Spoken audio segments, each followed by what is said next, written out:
Hey everybody, this is Rydo and we're back to Yu-Gi-Oh! And video game news. Let's hop in here. So I played a little bit more off screen as far as the special qualifier, World Championship events qualifiers. We've got some new daily quests again, a login reward, and a Duel Live Road to World Championships we had already done. Still probably need to play a lot though. That's the one thing here, is that I'm probably just winning a little bit too much, or there's just a lot of encouragement here to get past stage 1 for most players and then continue playing as much in stage 2 as you did in stage 1.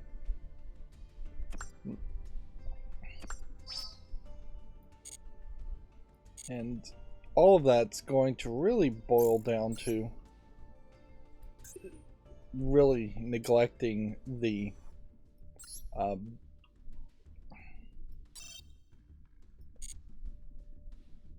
oh, we don't even have one. It's going to come down to really neglecting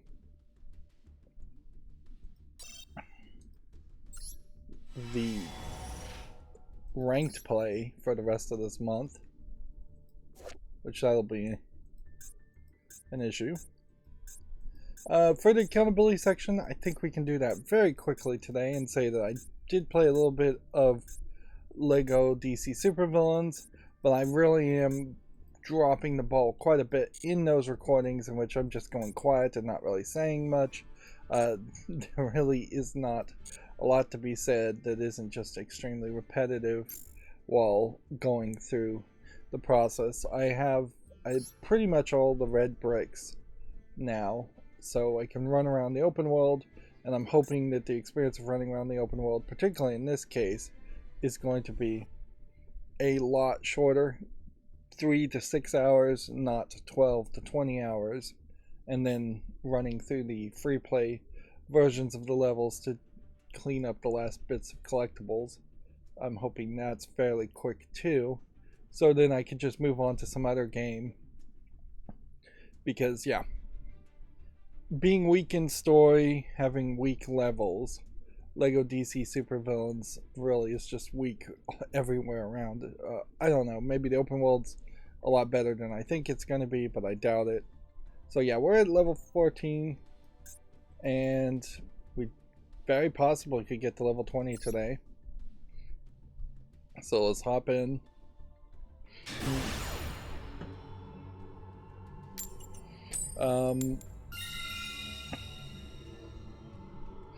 I mostly spent yesterday not doing any YouTube stuff.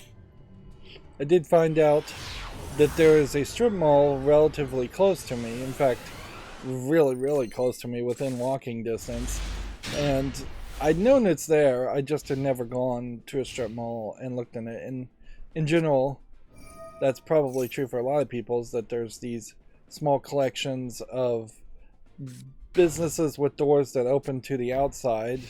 That's basically what a strip mall is. But you just drive by them and you never really go in them. So I walked down the whole strip, which is, it's not a very big one, and found out that there was a free play arcade and a barber shop and a very large, it looked like, collection of comic books in a comic book store.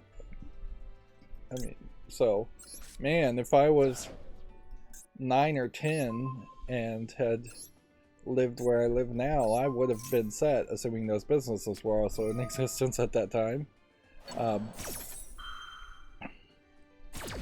Like, to be within walking distance of both an arcade, particularly a free play arcade, where it's probably not the worst deal ever. It's not a great deal. It seemed like it was like $10 per person per day to play, which is not super cheap if you were going to do it on a weekly basis,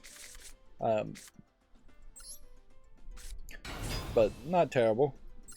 and I didn't actually go into the comic book store, so I'm not sure that there's 100% certainty that there would be a game room in the store, which that's really what you need, is a weekly event game room type section, if it is just a comic book store and that they're not encouraging people to have their weekly Dungeons and Dragons, weekly Pathfinder, weekly Pokemon, weekly Magic the Gathering, weekly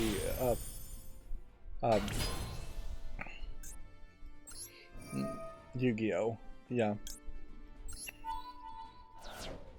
If you're not doing those kinds of game nights, you're really failing to bring in your hardcore fans, and you almost certainly would fail as a comic book store if you didn't have a game room. But it is possible, certainly, that there would be a particularly jerk-ish owner of a company that wouldn't go for that. That is always my caution, certainly as far as comic book stores too, is that from my perspective, if I was going to go in the comic book store, I would almost certainly want to bring in my nieces and nephews, and I'll do my part certainly to say, hey, look, this guy is going to be prickly, and he's not going to want you to sit there and read comics. If the comics are in plastic or and have cardboard on them, you cannot open them, you cannot read them, even if they are open, and you can flip through them. You don't read them. Just if you want to flip through them really quick for a second, that's fine, but don't try to read the whole comic, because this is a business and that's the only way he makes money, and he's going to get mad at you, and you need this guy to be your best friend because he's going to give you discounts, possibly, if you do enough business, and he's going to maintain your collection with a pull box and a long box. Although I suppose it is possible you go to a comic book store and you do everything right on your side, and the comic book guy is still your typical comic book nerd pain in the butt, or even worse.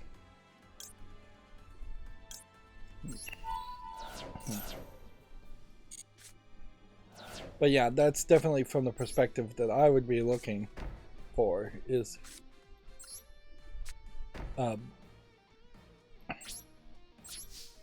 to have somebody with a really good demeanor, on top of having a decent collection of comics. Actually, the collection of comics is not even that big of a deal when you're trying to get kids just to read more.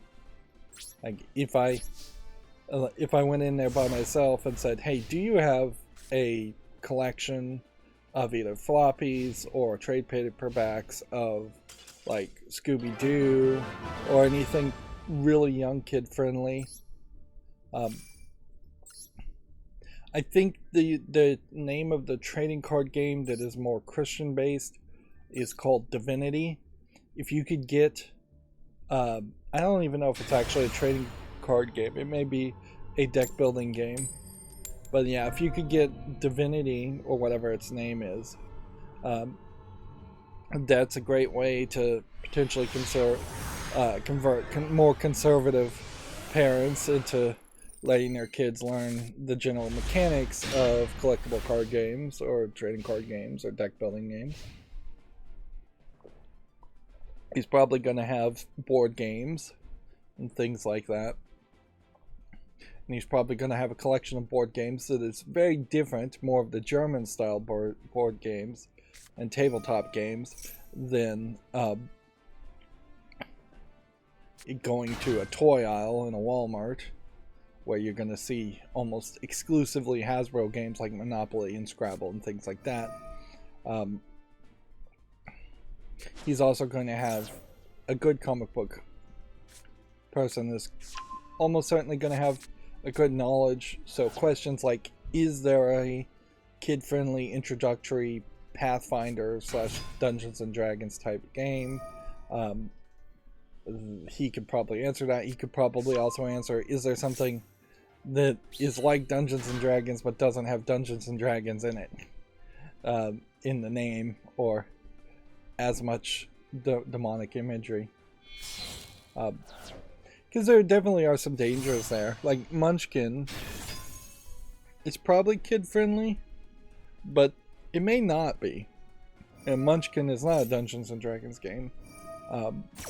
It's a card game, but the same thing. As Munchkin looks like it would be kid-friendly in its art style, but it might still be a little risky. And at a certain point, yes, you can only go so far. Like, there will always be extremely, like, religious parents that are just going to hate anything and everything.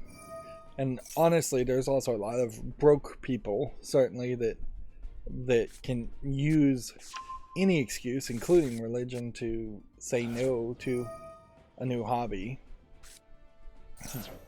There's also people that straight up just hate anything that's not physical as a hobby. And those are your standard sports people. Physical activity definitely is good to a certain extent, and kids should have a lot of it, but like, if you've got your kids in 5 different sports and you're working them towards being in the Olympics, that's pretty extreme.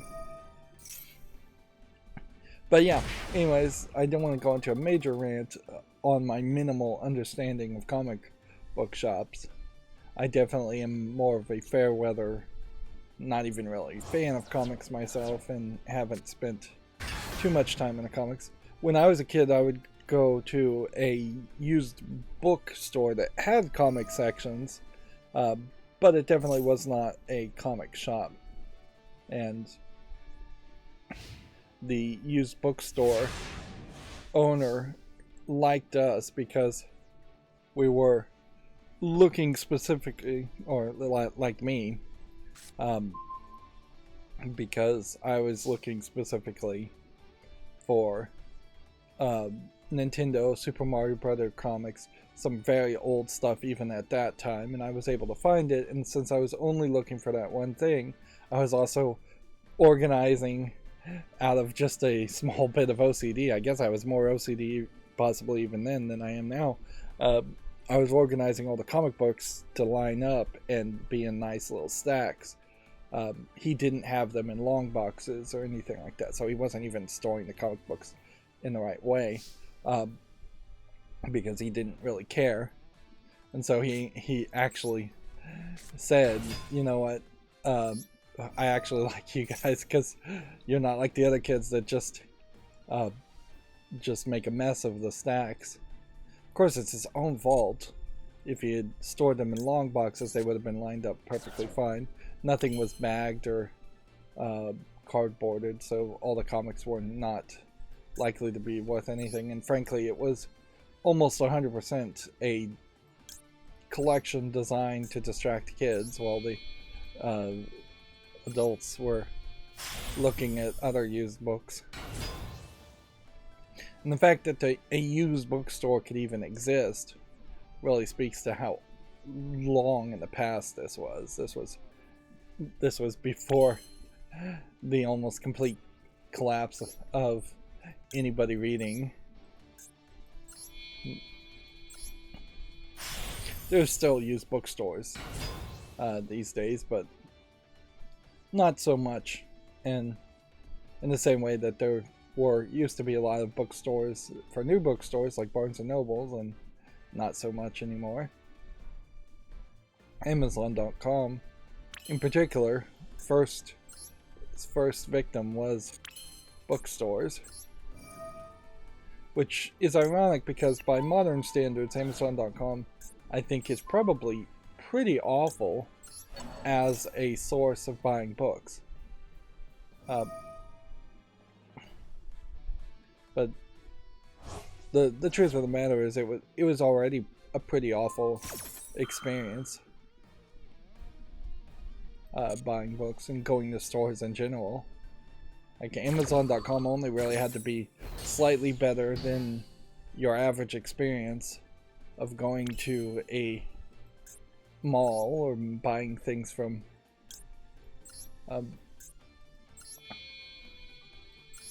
random stores.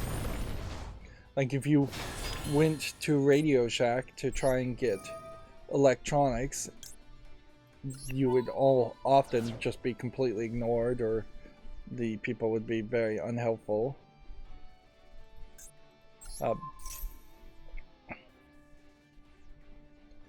If you went to, say, a Sears in Roebuck to buy something, you are often either be ignored or the people would be very unhelpful. If you go to hardware stores today, it's pretty much the exact same case.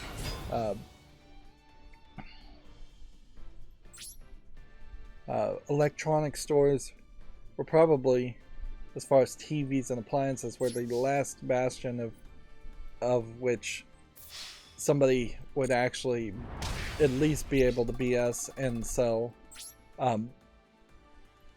try and sell you a TV based on features and describe the product. Whereas nowadays you go to a Best Buy and they're going to look at the sticker and try and spout back what it says on the label, or they're going to pull it up on their website and just spout back what the website says.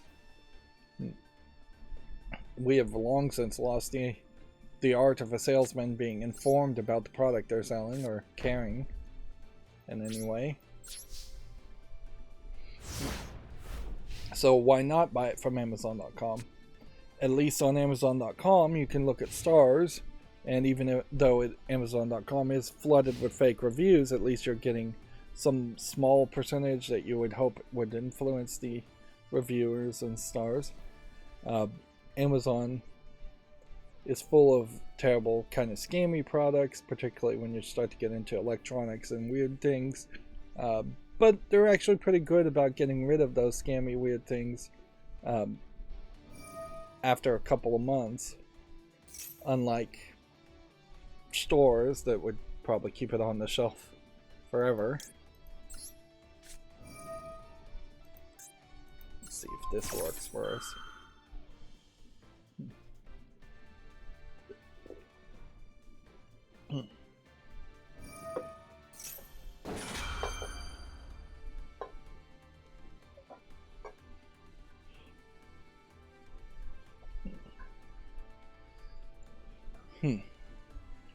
So, I guess now that I know there's a comic book store,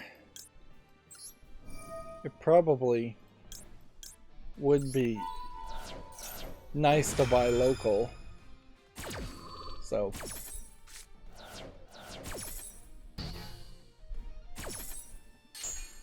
I may decide to swoop in there when it's time to do Christmas shopping. That being said, right now I guess I'm waiting for Memorial Day sales. I think it's fair to kind of name TCL at this point, as far as they emailed me back and forth 5 or 6 times long troubleshooting lists to hopefully fix the TV that's completely broken, but then they basically ghosted me as soon as it became obvious that they were going to have to replace it. And at a certain point, if they had followed up and said, okay, we just need to wait to find a refurbished unit to send as a replacement, that would be a little bit acceptable, not super acceptable.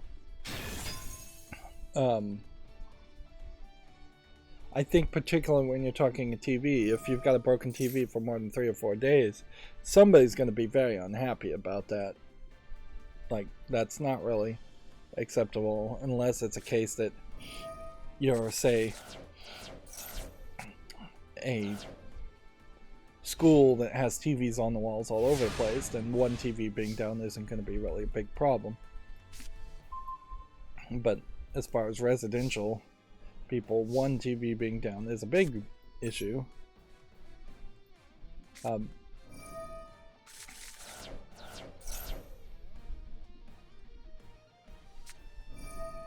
So yeah, seems like they're just going to actively try and screw me on that, and whatever. I mean, the only thing I can imagine I could do is contact Walmart where I bought it and say, hey, they're not honoring their warranty, and then Walmart would possibly do something, but more than likely they would say, well, our hands are clean of it, we only gave a 90-day warranty. You could always sue. That is totally a possibility. And see, I did all of those cards just so I could do this, and he wouldn't be able to activate his ability to counter it. Like 3 or 4 cards specifically just around that trick.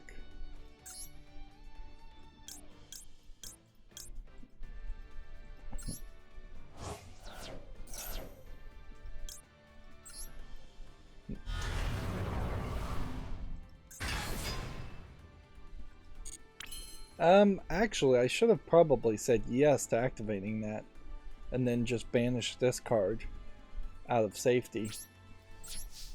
Come to think of it. So, yeah, if Memorial Day happens and there happens to be a Memorial Day sale, very specifically for a Samsung TV, then I think I would just buy that. Otherwise, I may just wait for a Samsung TV sale, although it's not likely that there's going to be major discounts. Specifically, I've locked in on Samsung just for the brightness and contrast ratio. It really was a massive difference, like going to a Walmart and window shopping for TVs. Samsung was by far the best, and LG's were slightly worse. I think it was LG's that were the second one. Might have even been Pioneers or Panasonics. But yeah, Samsung's were by far the best, and then there was one that was slightly worse, and then everything else was considerably worse as far as the brightness in a brightly lit Walmart. So, like, and brightness is what I'm looking for more than anything else. Yes, there are some nice features, like I'd like to have Google TV running on Android 12 and have a good chance of even going to Android 13 and all of that, but I can work around that too and get it plug in a streaming device. I just found out too, and that I really am rambling. We'll get into the video game news pretty quickly here. That 4K UHD discs will not play in a Blu-ray player that doesn't support them, which is not what I thought. Like, if anybody has any expertise on this, I'd like to know. I thought the way 4K UHD discs worked is that the first couple of layers, which would have been the equivalent of a double layer Blu-ray disc that would have been about 25 gigs. I thought that those first couple of layers were the data for a standard 1080p Blu-ray. And then the 4K aspect was when you got to the 3rd, 4th, 5th, 6th layers. Which, yeah, I think it's somewhere, I thought it was somewhere between 6 or 8 layers after that, just because you need so much more data. Obviously, that's how I would design that, too. It would have made a lot of sense, frankly, to retroactively to have planned ahead and even have, like, DVDs work in the same way, where the first layer of a Blu-ray would be the exact equivalent of the DVDs. But at least in that case, the reason you know that isn't the case is because the Blu-ray lasers were at a much smaller wavelength than the red lasers that DVDs had, and blue lasers basically were unaffordable and non-existent when DVDs were first made. So yeah, theoretically we could come out with a new standard that was much higher in the indigo range and just smaller and smaller wavelengths, and then you could fit more and more data on it. The reason to kind of avoid doing that is because if you get a scratch and the data's smaller and smaller, it will damage more and more. Of course, that's always going to be the problem. Well, this was a long game to end up losing. There definitely are cases as I'm playing where obviously my deck does just not hold up. It stands up well enough to get to the second stage, I think, but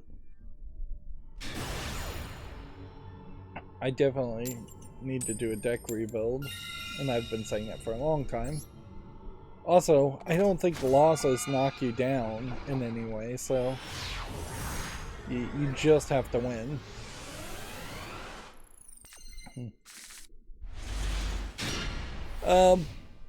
This is a Video Games Chronicle article that is important, but honestly I don't know if I have too much to say. Take-Two thinks that mid-generation console refreshes are likely. The company has also discussed plans to continue supporting Switch and last-gen consoles. Basically, Take-Two CEO Strauss Zelnick was interviewed by GameIndustry.biz and gave some responses. Mid-generation console refreshes. I mean, at a certain point, there always are mid-generation console refreshes, in the sense that the Switch OLED version is a mid-generation console refresh, and the Xbox 360 first model was changed to a second model at some point, and the Switch model, the first version model of the Switch, was changed. There's always usually, after a couple years, at the very least, what I want to get rid of, I guess this one, a reduction in parts counts, a reduction in price, and optimization. Often it's not to the benefit of the consumer in any way to have the second model. I guess PlayStation 3 in particular is probably a good example of that, because I think the PlayStation 3 had 2 or 3 mid-generation console refreshes. But yeah, it's important to realize what they're talking about there. They're not talking about an Xbox Series X that's going to have more RAM or faster RAM, or more it might have more hard drive space, because that's something that's variable, but the CPU processing power is going to be the same. The GPU processing power is going to be the same. Same is true for the PlayStation 5. They're going to stay in that same standard, even if they did, because of parts reasons, opt to go with a faster CPU or GPU. They would almost certainly artificially limit it to be exactly the same as the original consoles. Although they do sometimes enjoy rumors that would cause somebody to buy a mid-generation console refresh that the newer version is better. Xbox 360, I guess, is probably most notorious for a mid-generation console refresh, in that they were refreshing the red ring of death problem at some point.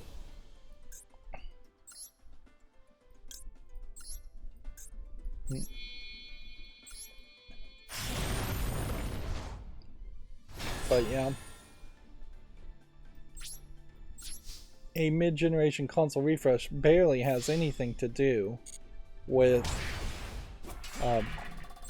whether or not they would speed up or slow down the release of the next Xbox or the next PlayStation.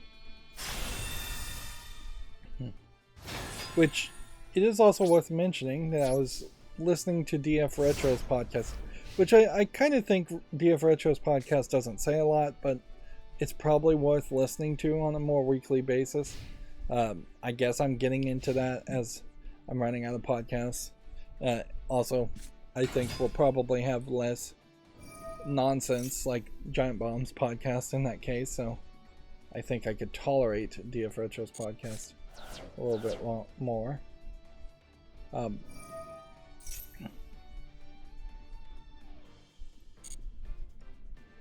But yeah, they were talking. What were they talking about?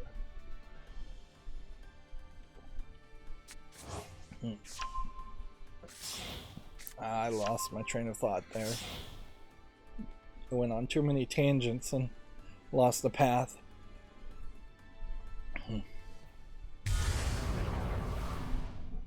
Here we have our tier limits. And so at this point, is it too late? Or do I have to sacrifice this guy to do this? And while we're at it, since I think this guy is gonna die, let's do it twice.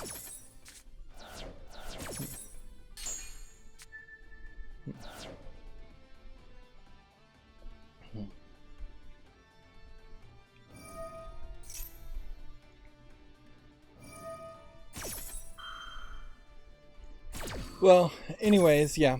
Mid-generation console refreshes are not really going to affect much, and that's why I guess I don't have too much to say.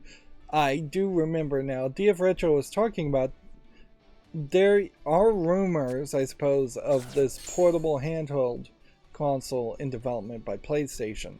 So the rumors that Sharp is potentially working on a portable handheld device and making the logical assumption that that means Sharp LCD screens would be in the next Switch aren't 100% confirmed. It could be PlayStation working on something. It could also be a whole new company doing a whole new thing. Nothing really would stop, Sony or Microsoft from making a whole new subdivision, making a whole new company, a whole new brand, something not labeled PlayStation, not labeled Xbox, and nothing stops Amazon or Google or even Valve from making a device, or a new company from making a device. I wouldn't put it past some of the craziness we've seen from Embracer Group or Atari for them to try to make their own handheld console. So yeah, I tried to impress that when the rumors of Sharp making an LCD screen for a console was announced. We just won't know until we know. And in a lot of ways, DF Retro also echoed my own concerns that LCD screens are really going to be a step back. Like, unless Nintendo is trying to make a really, really cheap device, which that would be about the only reason to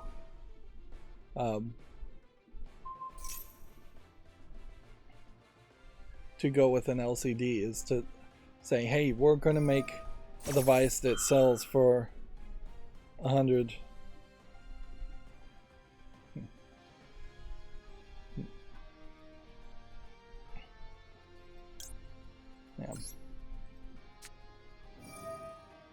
Yeah, if they were trying to make like $100 device, that would make sense. We still don't really have devices in that age range, whereas it is very much a case that you're an 8-9-year-old, you might get $100 of money for your birthday, where $100 is still not going to be anywhere close to $250 to $300 to own a Switch alone, let alone a game to go with the Switch. Like, people don't have money and they're broke, and yet the luxuries of a console, as far as the price, have gone up and up. And you can talk inflation and all you want, but inflation has never been an accurate calculation once we got into this world of mass consumerism that we're in now. Inflation only made sense when you literally could only buy a loaf of bread. And so when there was a grocery store that only sold one kind of loaf of bread from one factory or one manufacturer or one bakery, and when the price potentially went from 1 penny for a loaf of bread to 2 pennies, effectively doubling the price. That's when inflation works as a concept purely. Inflation as a concept completely falls apart when they introduce premium styles of bread, and it becomes a societally normal to buy premium bread, or they introduce multitudes of bread-like products such as frozen waffles, toast, cereal, things like that, that are directly competing with bread, or just new categories of things you would purchase. And there's a lot of value, certainly, in having video game consoles just to keep kids entertained, because kids do need a massive amount of entertainment.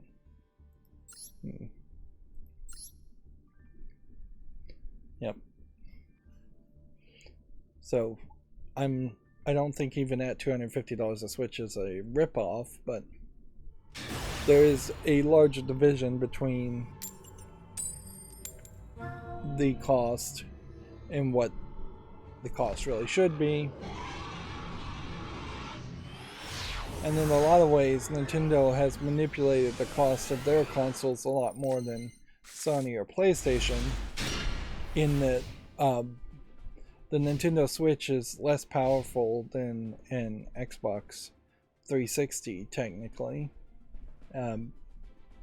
So they have put very underpowered hardware in it, and that has caused a lot of second-party and third-party games to run particularly poorly, where Nintendo only has to optimize a few games because they're only putting out a few first-party titles anyways, and they're always doing it with their Nintendo cartoony art style, which isn't as visually demanding.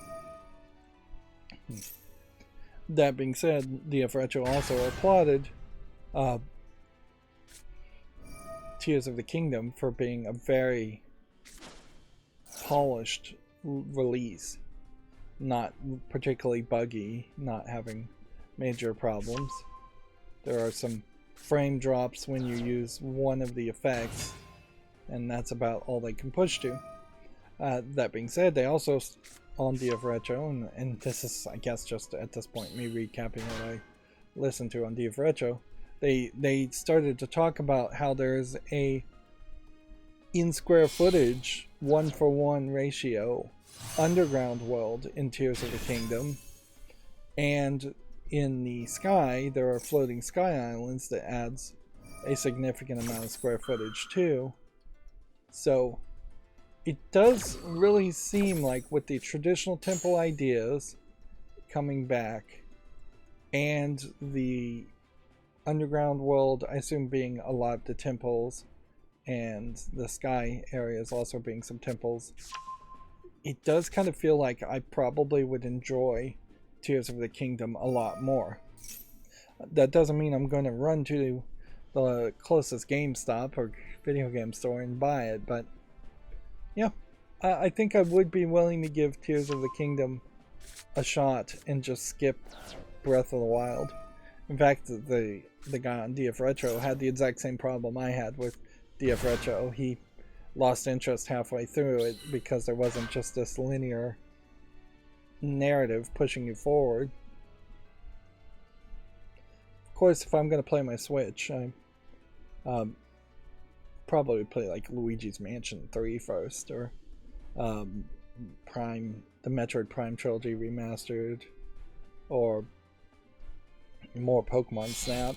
Of course, I don't have time to do any of that. I'm just increasingly dropping the ball.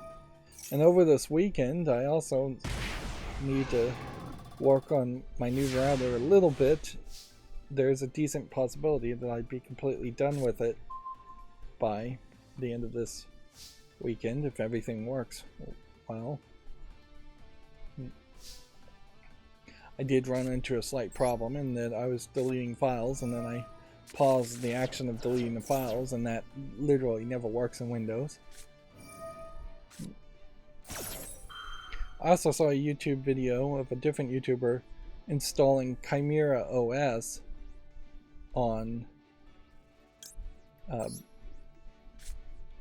the Asus ROG Ally.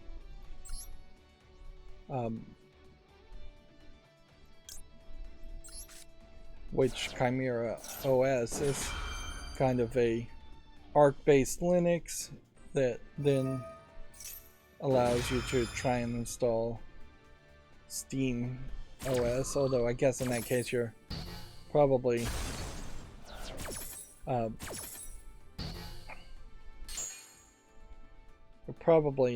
not really installing Steam OS as much as you're installing the packages that Steam OS would include to make it look like Steam OS, because you're still running Chimera OS as the actual operating system. But it did seem like it worked pretty well, so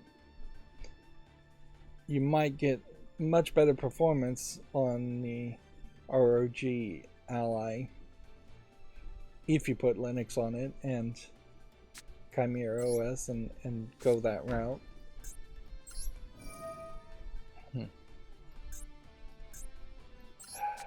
Well, didn't have enough cards.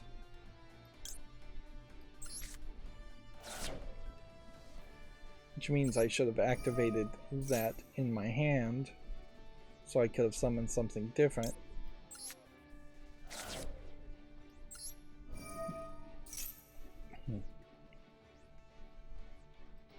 I basically needed these to activate this turn, because I didn't. My only hope would be that I could activate this. Otherwise I'm basically going to lose. He just has to figure out a way to do another 1,000 damage.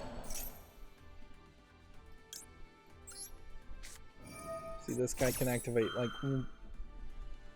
once per turn 2 different actions.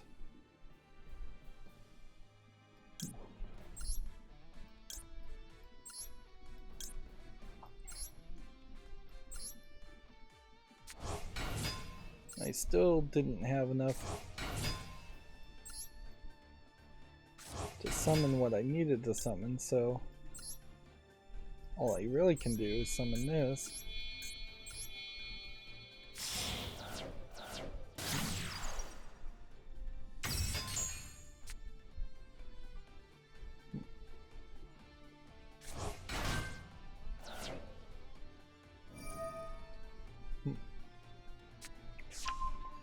Moving on with video game news, Microsoft expands its Xbox accessibility support, testing options for games.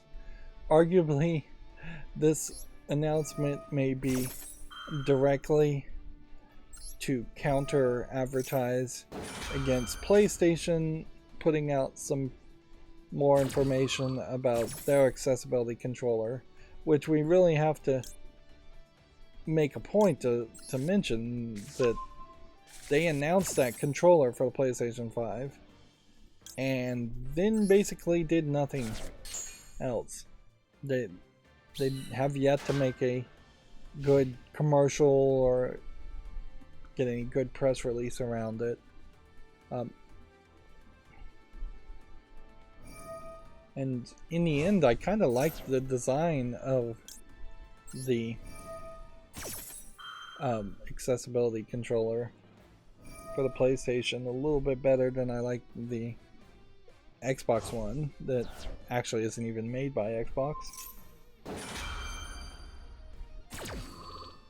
Although, in all fairness, software accessibility really should be the focus more of PlayStation and Xbox versus hardware accessibility.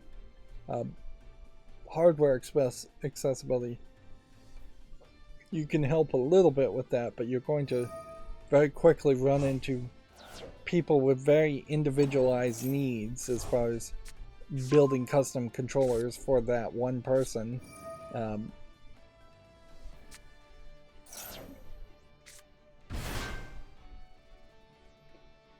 If anything, it probably would make a lot of sense to just have what they call a turtle connector, because it's green, at the back of consoles, and the turtle connector just being a way that you can wire analog inputs, digital inputs into it.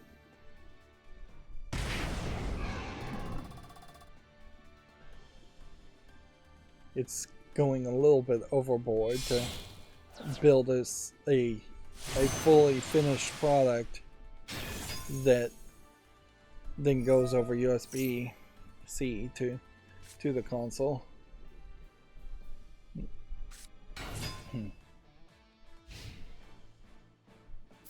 And frankly, you could, with just a simple turtle connector on the back of a console, you could also try to embrace the Raspberry Pi makerspace a little bit more, and everybody who would own a console could then potentially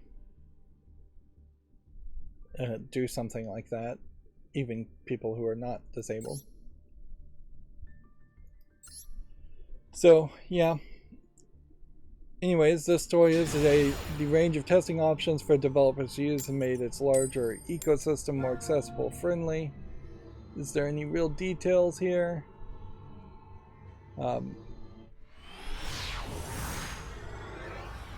There's a Microsoft game accessibility testing service that lets devs and publishers test their game's accessibility features. Nearly 120 extra test steps have been added to be used as further criteria, along with another 124 tags to be used as examples. Beyond that, the Xbox app for PC has been given new accessibility settings. Users can now disable background images and animations as a way of reducing visual confusion that could cause disruption, confusion, or irritation. Additionally, the Microsoft Store on the primary Xbox website now allows users to fill games based on their accessibility needs or preferences. In addition to supporting language, it's possible to find titles with extra audio support, for example, or one with visual options, like text size or a steady camera. Another change includes a wider range of support for pages for accessibility controllers. The Support Hub was released last year for players to learn about the accessibility features on PC and Xbox consoles, and now covers more than 150 controls for both platforms, including topics such as visual filters and control stick configurations. Let's just look at Microsoft's post here. This is an interesting logo. Is this an open source logo, or is this something just Microsoft has made?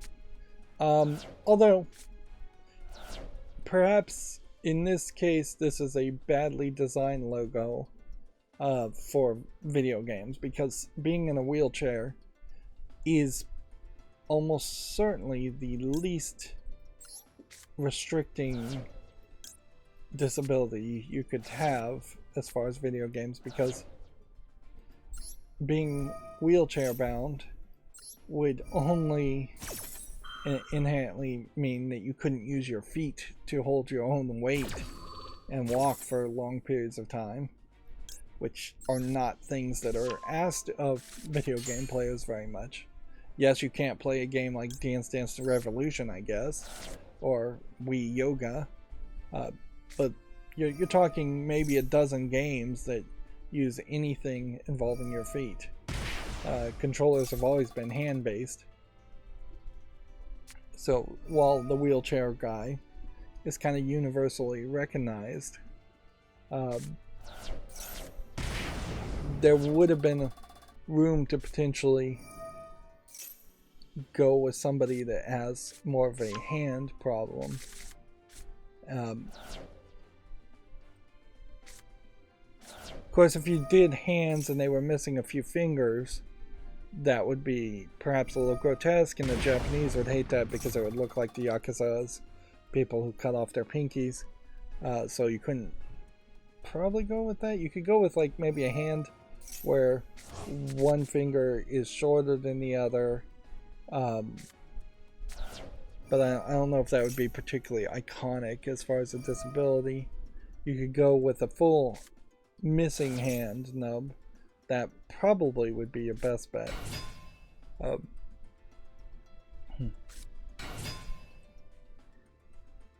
even that would be fairly grotesque. I guess technically you could assume that this rounded point here indicates that it's a nub, but this rounded point doesn't indicate that you're missing toes. So yeah, I would have thought potentially you have a full hand with all four fingers holding the controller here, and then you would have a nub next to it that was just rounded off. And that might be a better logo to get the idea across. Here's another strategy that people play fairly consistently and win fairly well with it. Although they don't tend to do that. They usually attack and then double, then attack, then double, then attack and double, then attack and double.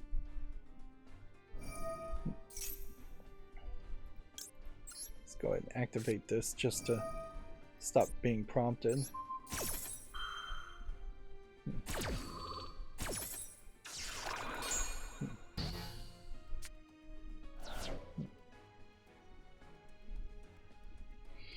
So, one of the things I would hope we could see in the future is a default mode when testing on consoles, in which it would just cycle through a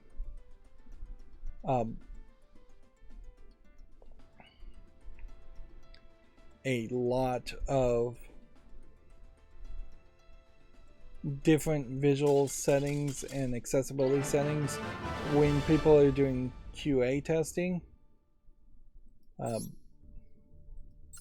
we got a disconnect that worked in our favor. I don't think that's my network though. I really have had zero network problems ever since I got this new router. Like no weird disconnects, nothing. My Internet of Things devices seem to be working as well as they could be. There's one bulb that's very far away that seems to not get the signals very often. My Christmas lights short-circuited and burned out before that point, and it's very obvious that that was a physical problem and not a network problem causing that. Although it is possible them turning on and turning off caused a problem at some point.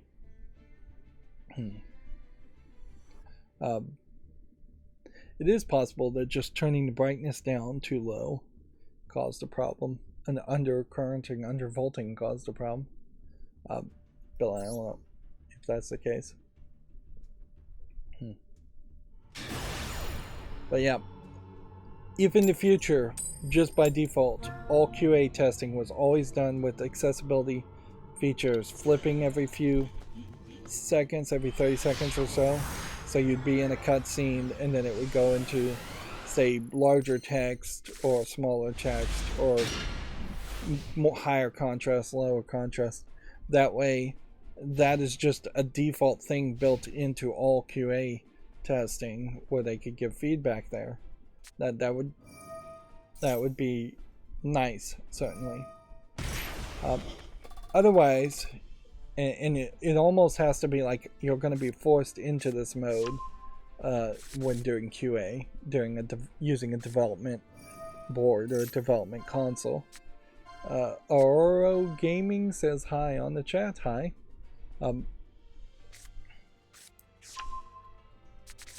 So yeah, I could, if they forced everybody into that, then it would be a default thing. Otherwise, we're going to constantly just be in the situation where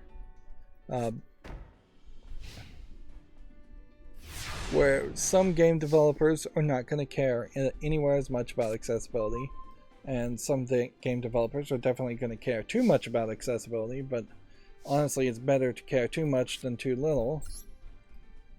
Let's go ahead and hit this one and this one.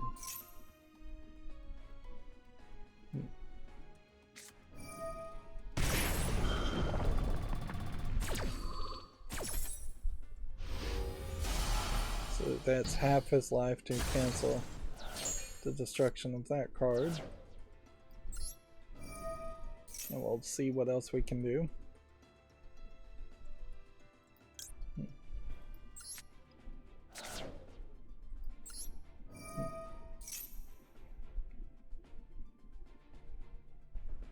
Go ahead and take this. Okay.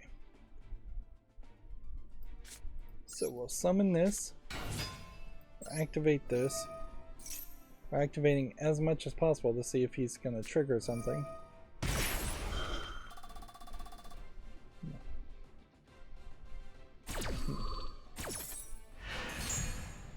Okay. So that's going to negate all face-up cards. And I assume that means for the rest of the turn, or just forever. That's forever. Okay.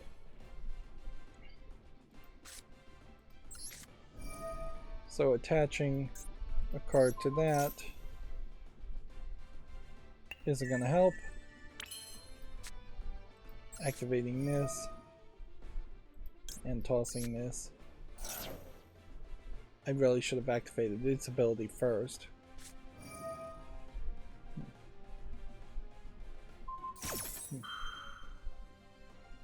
Interesting, he's going to send a 0 attack monster to the graveyard?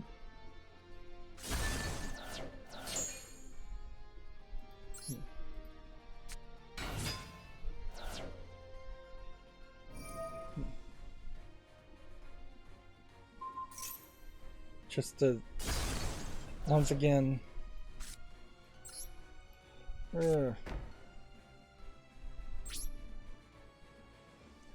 don't know if that's going to work out particularly well for me, but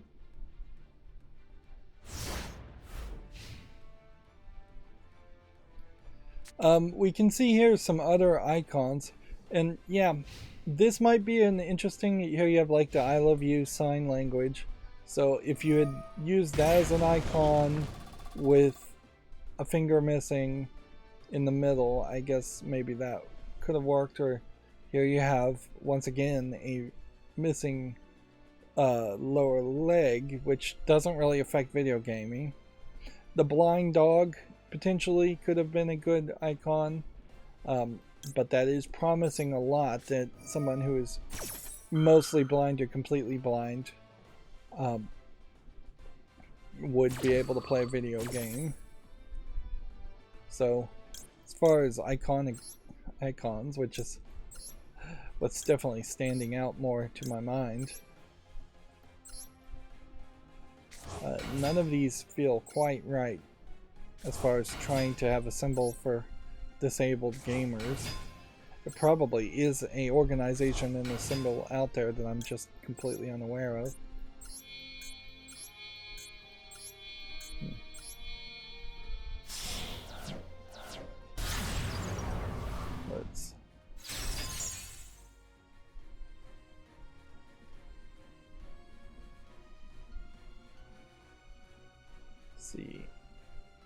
I don't think this guy's ability can activate, though. So I could potentially win just by attacking, but if he can stop that in any way... Like, we'll activate this and see if we can undo this. Nope, it didn't work.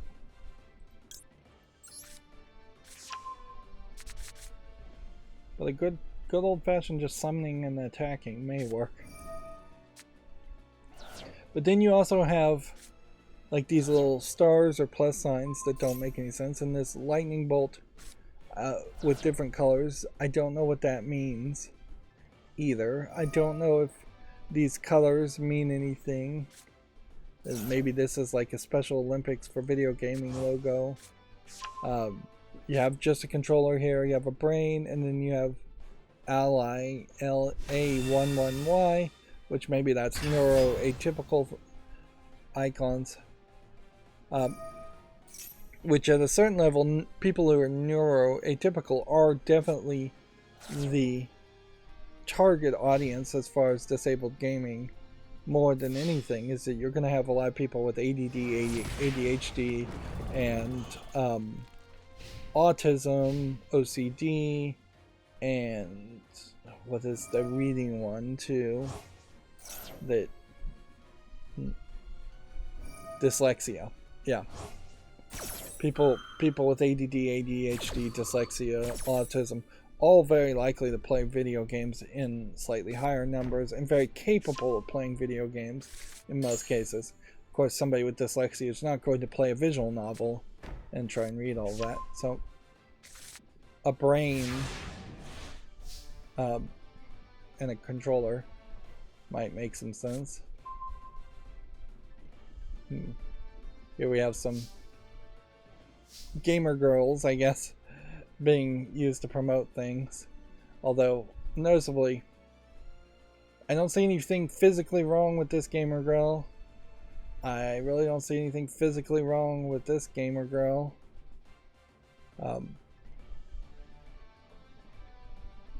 So I guess here we have some test profiles as to what it really looks like. And some screenshots if you want to check out this article. I'll leave a lot of that for you to check out. Okay. What can we do here? Basically nothing.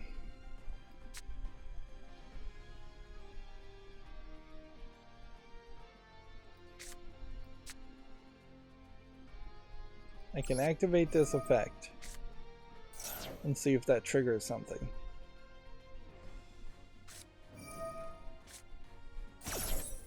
Just triggers him canceling that.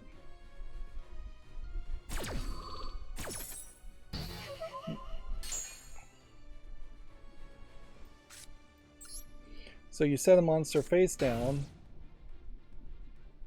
and I guess if I did that a couple times and he attacked with something very weak, I might be able to win there. Noticeably though, well, this looks like this might be useful for programmers. This doesn't look very useful for actual game people, and this is a different interface than this test interface. It just is all black on black. But yeah, when you look at the other visuals here, showing themes on profiles, showing video previews on hover, disabling background images and disabling background animations, really feels like it is mostly focusing on the audiovisual of the storefront more than actual games, because that doesn't really feel like things that really would change the in-game options. It would just change how the Xbox Store works.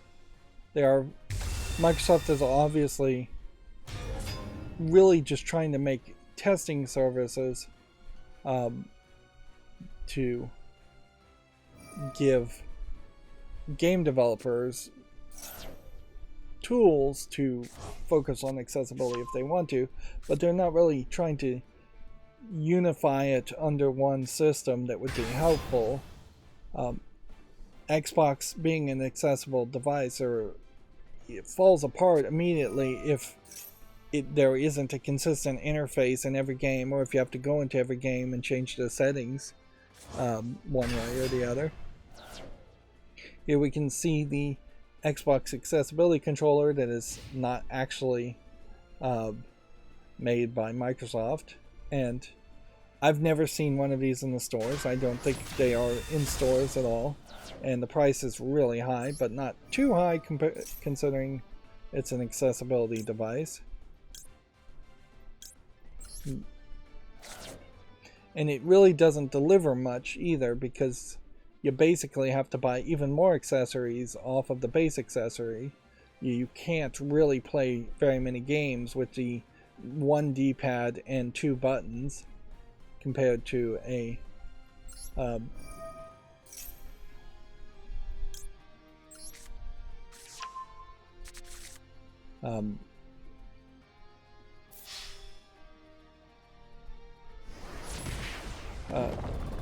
compared to an Xbox game that needs a ton of buttons. That's one of the problems in particular that's wrong with the Lego DC Supervillains too, is that they've really just finally crossed the line, the straw that broke the camel's back, as far as having too many actions and the buttons just doing too many different things, where tapping B does one thing, whereas holding B does another thing. Tapping X does one thing versus holding X does another thing. Tapping Y does one thing versus holding Y does another thing. Like, they really made the game controls too complicated, when honestly, for a kids game, Lego DC Supervillains should be a lot more like press A when you're next to something to activate something, and if you're not next to anything, you will just jump when you press A. Much closer to the Nintendo mentality back in the day, when the A button does almost everything. And even now, the A button mostly does everything. We have Alter Acolyte, or yeah, I think that's his name on the chat, saying yo. I guess that'll be it for Yu-Gi-Oh! Today. Still working on the World Championships. Didn't make as much progress as I would have liked, or I'm not sure I even went up one rank, but we did win a duel and play more games, and so it may very well be a case that there's just going to be a lot more grind in the last 5 tiers against stronger competitors. And there is definitely an argument to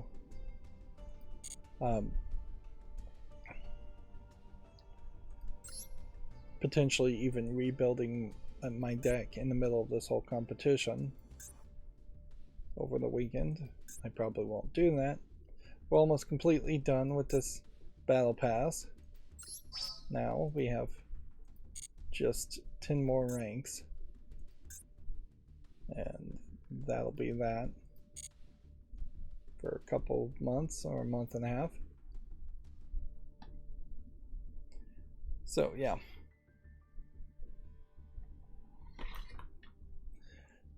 it's definitely a case that the accessibility stuff should be a major focus in the next consoles, but it should just be a big change there in the next consoles, because trying to cram it into modern consoles, well, nice, just ignores the whole like backwards compatibility issues that you haven't been thought through. Like, a lot of old games are not going to get accessibility features added to them, and arguably what you would want to do is have a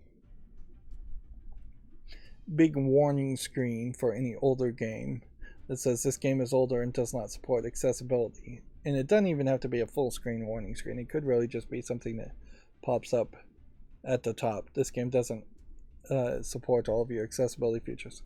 Noticeably, though, this whole press release isn't really showing you the details that you really would want to see. It's linking to other links whereas this would probably be the more interesting article. And even in this article, you're not seemingly getting a ton of information. I imagine the real documentation and information for the Microsoft Gaming Accessibility Testing Service is NDA'd and given to only people who are major game developers. In a lot of ways, I do suspect that was an article specifically designed around this article. Sorry, we're jumping around a little bit here. Here's the first look at the user interface for Sony's customizable accessibility controller. Now, at first glance, the picture they had made this controller very confusing because the knob on the left was pointing downward, and they were trying to be artsy-fartsy and have it look downward, which made no sense at all. They obviously have fixed that now, and they've made a much better picture to explain what the accessibility controller is, in the sense that you have a circle here of buttons, which, in fairness, might make it fairly hard to hit all of these buttons, particularly if you have accessibility problems. But by making a circle buttons, you can put the controller on the other side, I would assume, and just flip things around upside down and left and right, because if this push this way is going up, if you rotated it 90 degrees, it would actually then be down, and if pushing this direction in this orientation is left, rotate that 90 degrees, it would be going right instead. Well, does that part flip? If you're going here and pushing that way outward and you rotate it, yeah, it would be flipping that too. So yeah, you would have to flip both the X and Y axes to rotate it. And then there is just this kind of idea of hovering your hand in the middle here to hit all of the buttons, which again, this gets down to the point of there being too many buttons on modern controllers in general. But there's a wide accessibility variety here of different types of buttons too, some that scoop up very wide, some that you can hover over and potentially hit two buttons at the same time, some that are just directly connected as two buttons being hit at the same time. And then you have a collection of labels, so once you've got it all set up, you can label it correctly. I think they also have some blanks here to cover up some parts. You can also change the arcade style ball knob to more of a controller style large analog stick flatter disc type, or even a smaller disc type. So physically, this looks like a much better system than the Xbox One, much more thought out. But they've just not done anything to talk about it so far. So now we are getting the details. They obviously just announced it way too early. If I was going to have a choice, I would definitely buy this controller more than anything. Although, in fairness, you probably wouldn't, if you don't have disability, buy either one, which is a shame, in favor of just buying a fight stick or an arcade emulation type controller, which is basically a fight stick of some sort. Fight sticks will be just as expensive as this controller is and more laid out in a standard arcade style than this weird art style. Which it would have been nice if they had figured out a way to design something that looked like a fight stick and could be sold as a fight stick, but also could potentially be accessible in some way. Maybe in the way that it looked like a fight stick, but then you could pop off the buttons on top and connect different accessibility devices to that, or move the orientations of the buttons quite a bit. That is also a good question. A lot of disabled people probably can play on fight sticks fairly well. But yeah, we've got an interface here. It seems to be showing exactly what you would expect. Although in this interface, if you actually did have like a D-pad up, down, left, and right, or the right analog stick being up, down, left, and right, and then the left analog stick being this, then you're taking up 4 buttons for that immediately. And that is definitely also a problem, is that if you wanted 2 analog sticks that felt very much like the same kind of analog stick, that's not an option here.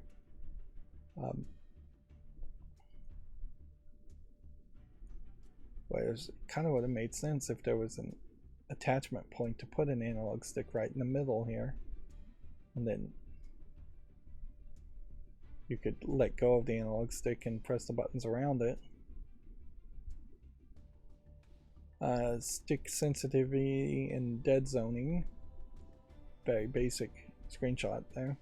And that's pretty much all we've got. Is 2 screenshots on this article.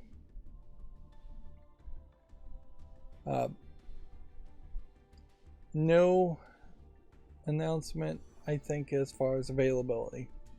So this very much could just be vaporware. On the other hand, it would be nice if this worked with other devices easily, which it very well probably will because it's Bluetooth, I suspect, like the PlayStation controllers. But it would be nice if there was a puck that it connected to and let you stream games to that puck, like the At Legends puck that's available. Here we have another render, and it's slightly tilted in this case, but not anywhere as bad as the original depictions. And this is a better resolution image. You can see in this orientation, though, there is no right analog stick being programmed. Instead, they have put the square and circle and triangle and X buttons in R1 and R2, and then this. So I'd have to assume that the symbol that I can not figure out toggles the left analog stick to be the right analog stick. And who's to say that that would really work? It might work in a lot of games, though, if the right analog stick just stayed exactly in the center and then the left analog stick moved the character. But yeah, inherently there's really no consistency. And these numbers are just for programming, but weird that they're permanently there. But it would have made a lot more sense to have a nice system where it was smooth to look at the top, and then the numbers were on the bottom. The square button is right in the middle, so you have this big 1 button in the middle.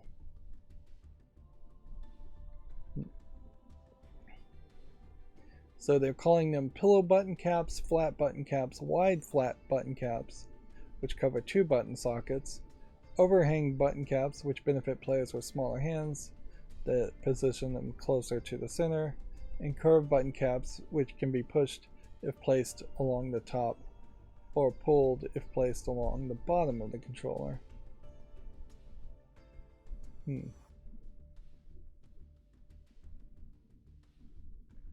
Let's see. There's an attachment point that I assume this is probably a VESA mount of some sort, unless there is a standard wheelchair style attachment point or accessibility. Which, okay, that's interesting. It also seems like there's probably an attachment point for putting it on something like a tripod. 1024 and 1/4 20 probably are the centimeters or millimeters of the screws. But even in this case, you can see that this attachment ball is only going to be attached in 2 places. So not the most stable connection. You can push it in and out. There's some plugs. This is something they didn't show before, where you can have 4 external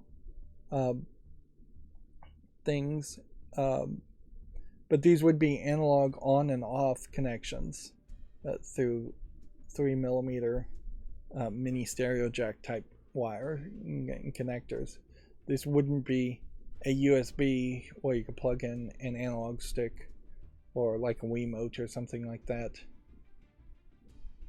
This connector could be a USB though. I'm not sure, it's not really saying. They didn't show this side before. Which I heavily suspect this side didn't exist when they first announced it. PlayStation definitely rushed to announce this accessibility controller, and they were still very late to the party as far as just Microsoft having a full year of good press around it for basically doing nothing, because Microsoft's involvement was very little in their accessibility controller. Here you can see it is programmable for the analog stick to be left to right, up and down orientation, and they might as well call it the turtle when you look at how this interface depicts it. And then you just program all the buttons, and then you assign the center button to do something also. The center assignments, though, are more limited than I would like it to be, because I'd like to think that the center button would have actually been an 8-way tilt button, and that yes, you could treat it as just one big button to press downward, but you could have also used it as the right analog stick. But obviously it's physically not designed that way. Looking at this interface, it's one button and one button only, which I don't know if it's really necessary to have one giant button and then several minimal buttons versus having 3 or 4 buttons of the same size. Really, you should have 4 of the same size buttons, just like the triangle, square, circle, X buttons, or the A, B, X, Y on Microsoft.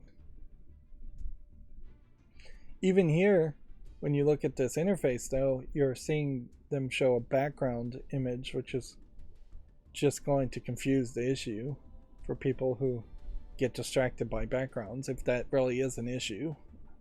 Arguably, if you're getting distracted by a stationary background while trying to set up your controller for a console, you probably just can't play video games at that point.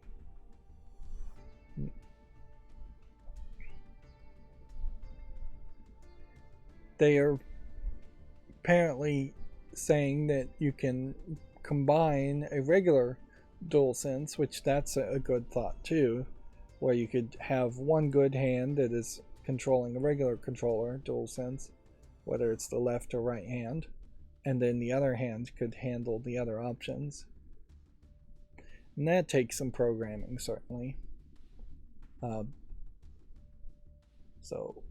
And I don't know if the Xbox accessibility controller can really do that, which Sony may have them beat on that one.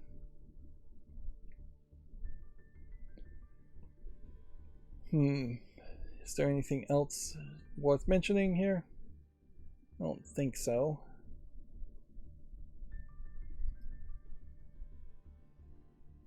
Let's see, I'm trying to avoid going too far in these tabs, although it really wouldn't probably matter. Rocksteady Games is hiring for art and code jobs, which either means that the Suicide Squad Killed the Justice League still needs some people, or they are planning on having another project work, or being another project is in development. Then the other big news is Mortal Kombat 1 DLC Combat Pack 1 characters have been listed on Amazon Italy, effectively spoiling the announcement for Mortal Kombat 1 reboot. Quan Chi, Omni-Man, Ermac, Peacekeeper, Takeda, and Homelander. And then cameo characters are Trimmer, Johnny Cage, Chameleon, Movado, and Farah. And then a Jean-Claude Van Damme character skin. So, assuming all of those are true, then the rumors of Homelander and Peacemaker seems to be correct. And I think Quan Chi is from Mortal Kombat, but the rest of those characters I think are from something else.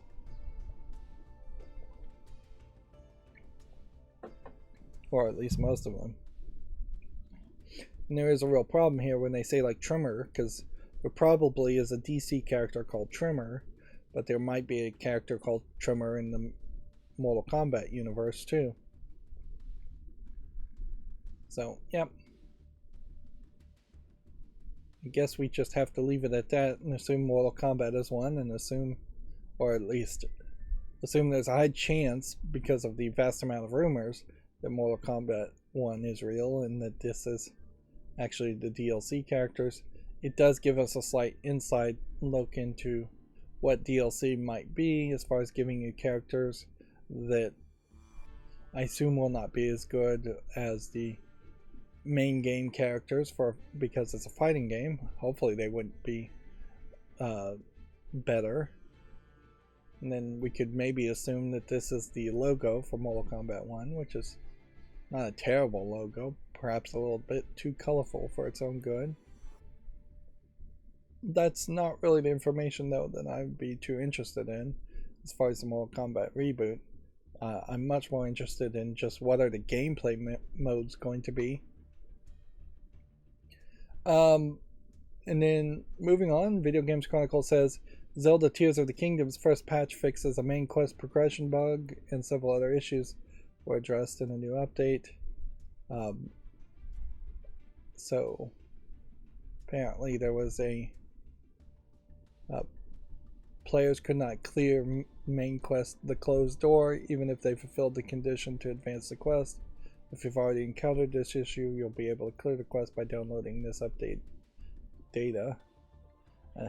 So yeah, didn't seem like that bug was affecting everybody, or maybe just most players haven't gotten to that point in the game, because otherwise you would not be getting perfect scores and no complaints at all around Tears of the Kingdom. And then 3 more Super Mario Advance games are coming to Nintendo Switch Online. These might be the last of the Super Mario Advance games, though.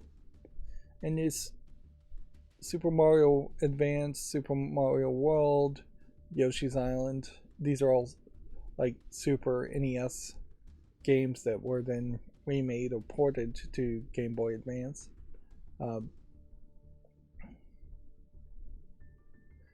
The question this brings up in my mind, though, is if they make a Switch 2, they probably, Nintendo, if they're smart, needs to include a free year of online service, because their online service isn't that good, or make their online service considerably better by including all of the games that they've already done. But that's pretty much all they've already done anyway, so that doesn't make it any better. Yeah, they really are painted in the corner that if you buy a Switch 2, you basically need to get a free year of the Nintendo online service, including all of the NES and Super NES and Game Boy Advance games that they've released, with more games being released. I could see Nintendo going the other direction and just saying, hey, we're going to get rid of the cost on our online service, and we're going to just make our online service basically be non-existent for any game that wants to have online. They're just going to have to pay Nintendo or run their own servers. And then the eShop, I could see them just abandoning the idea of the eShop completely, or making the eShop part of an online service free for everybody. And then the Nintendo games, I could see them making that free also. It would be a smart move if all of a sudden you got a year, if you got all these old NES games, Super NES games, for free when you bought a Switch 2, and didn't have to pay a monthly service, which, yeah, that would, Nintendo basically needs to clean the board and start over and rethink how they particularly are going to do their online services, because they just don't have good offerings. And even though they're not asking a lot of money, they are asking money, and that's still a problem. And then finally, Resident Evil 4's Ashley is still kind of a fan as far as cosplay.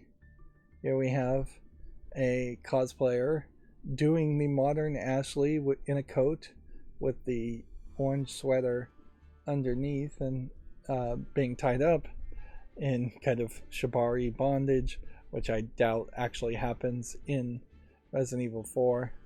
And then you can see she's wearing a skirt and thighs and leggings and boots. And then it's also tied up here, just sitting in a leather chair within what looks like a game background behind that. And then it says like Leon help. Inherently, this is a problem with Ashley as a character, though, is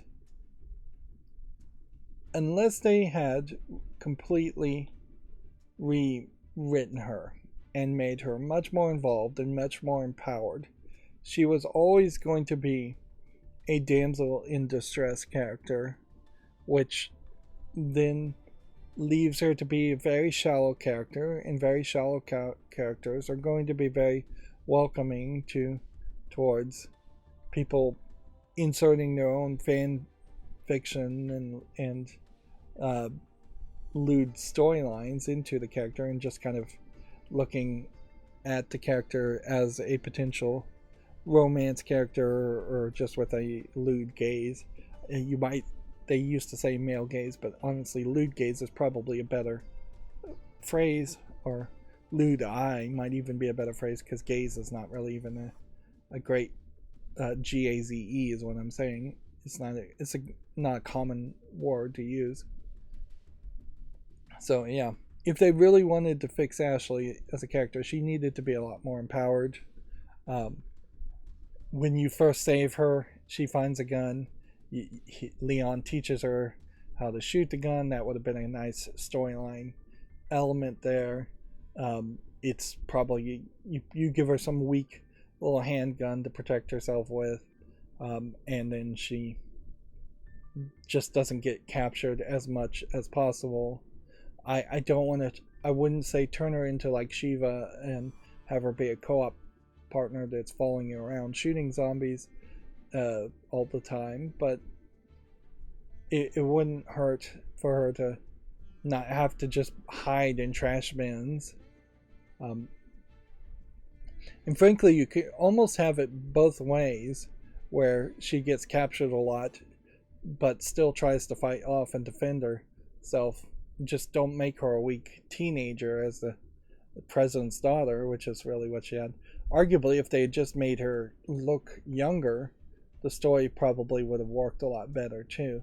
If you clearly had made Ashley look like a 8 to 12-year-old instead of making her look like a 16 to 20-year-old, then the maiden in distress part would have worked a lot better. And honestly, the story would have worked a lot better if she was just getting grabbed and dragged off, and she was a little kid and they were infecting her with Las Plagas. Of course, the problem with that is that they, canonically in Resident Evil 4, all the kids died of the Las Plagas, and that's why there's no children zombies anywhere in the game. But you could have certainly crossed that line, certainly, nowadays. It wouldn't have been that controversial to have zombie kids running around. It still probably would have been too controversial for Capcom, though. Shooting kids in the face would be too much.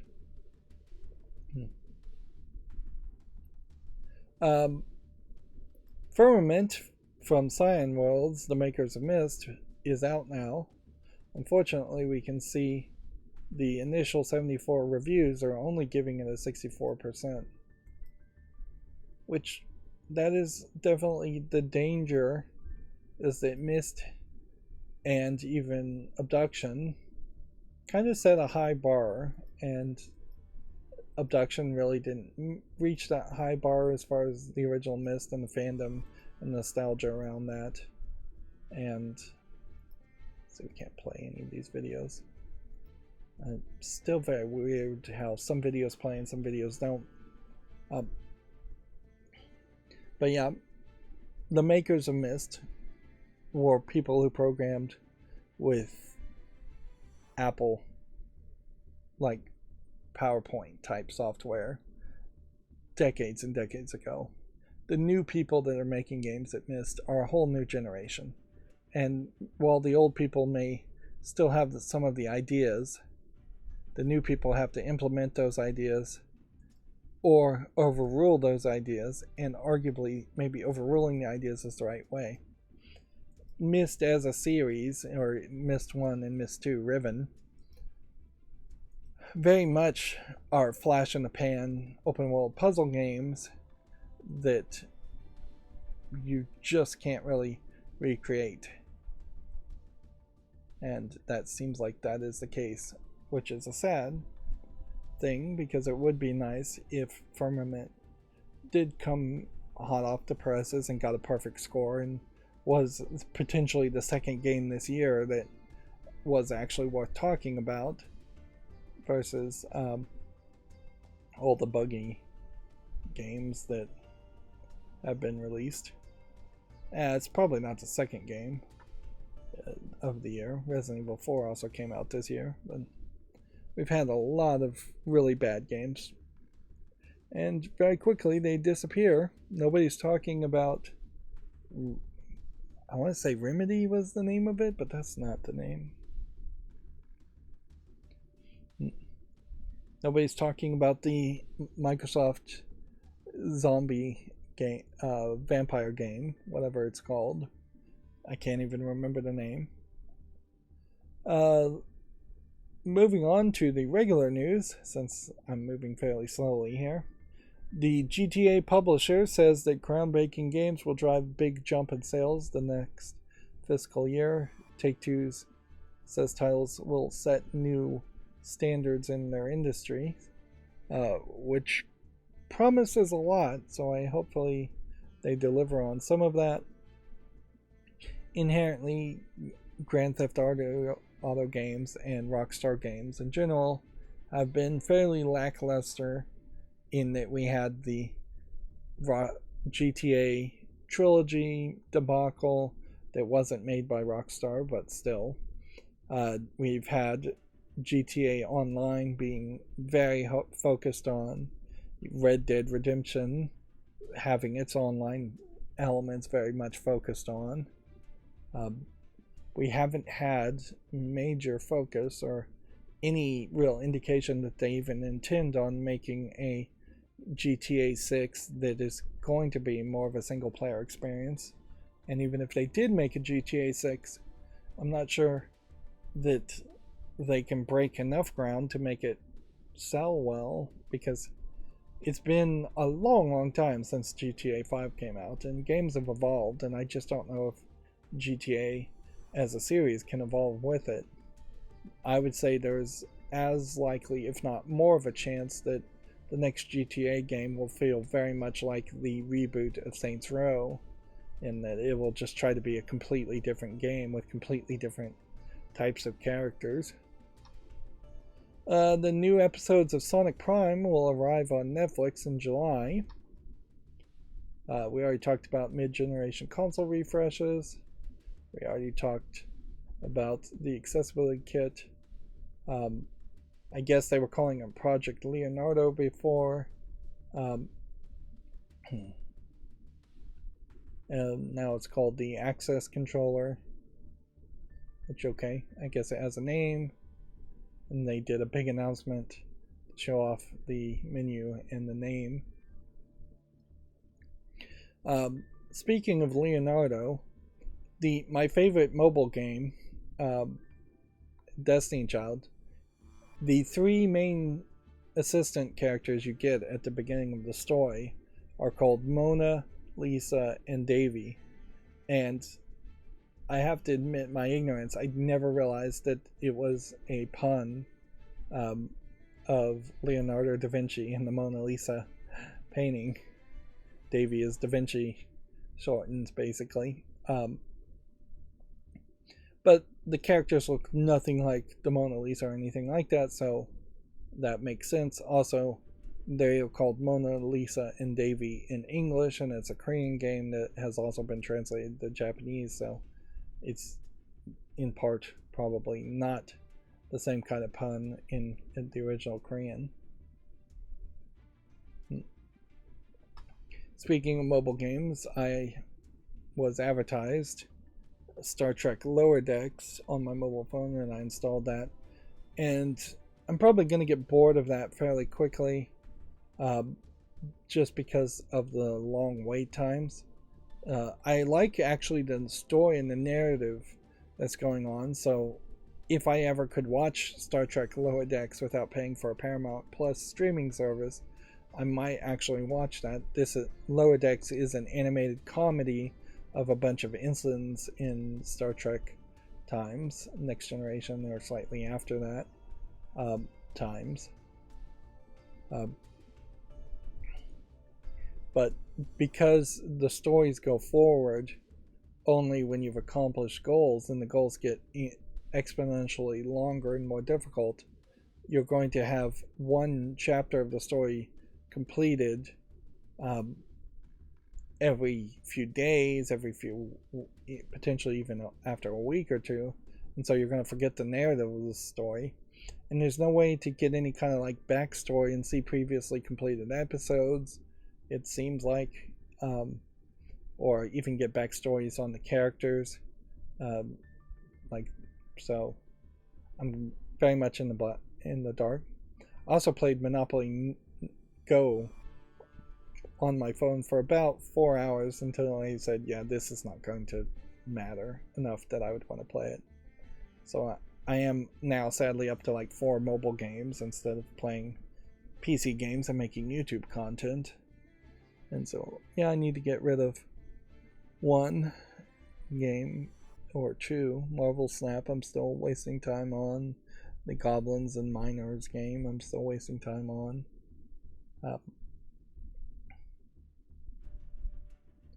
Moving on with the news, though, you can see here that Metro Last Light will be free on Steam for next week. Players can claim the game between then. This would be kind of a great point potentially to make a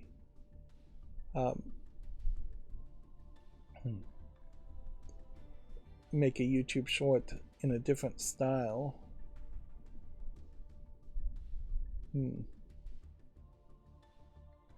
Noticeably though, Video Games Chronicle is not listing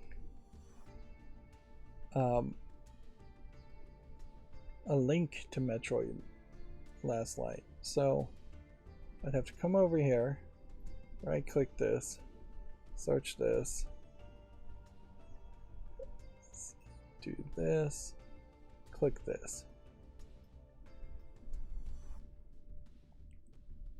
So right now the game is $3.99, and so I'm going to have to potentially just keep that open until it becomes free.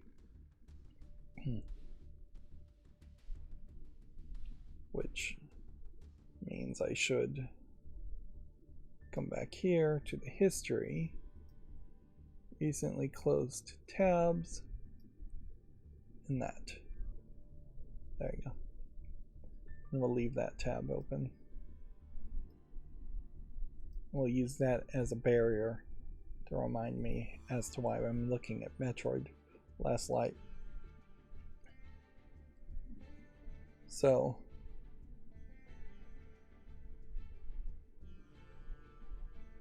the yeah, I potentially should make a new YouTube short that says free Steam game alert and see if that works any differently. But frankly, that would be a lot of work.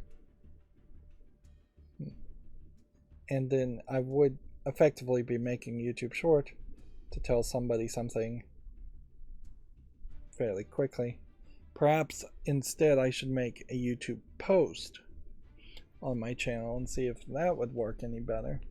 Although I don't think posts get shown to anybody other than people who are already subscribed to my channel. Whereas if I made it a YouTube short, it would be shown to random people. So I really should make a YouTube short. I did notice on the YouTube Studio there is a whole section now for podcasts too. They really are pushing podcasts. That being said, also YouTube seems to be moving towards 30-second long ads replacing 2 15-second long ads, and showing potentially ads when you pause on YouTube TV, which that's a major no-no in my book. If you're pausing the TV, all video and audio needs to pause, because you could be taking a phone call, there could be an emergency. The idea of an ad showing is completely unacceptable. Even if it was like a slight video ad that was playing no audio, that's unacceptable, because then you couldn't pause and like look at that one frame that you're trying to see. Not that any streaming service is really good about rewinding or framing forward by 1 or 2. Man, it is raining really hard outside.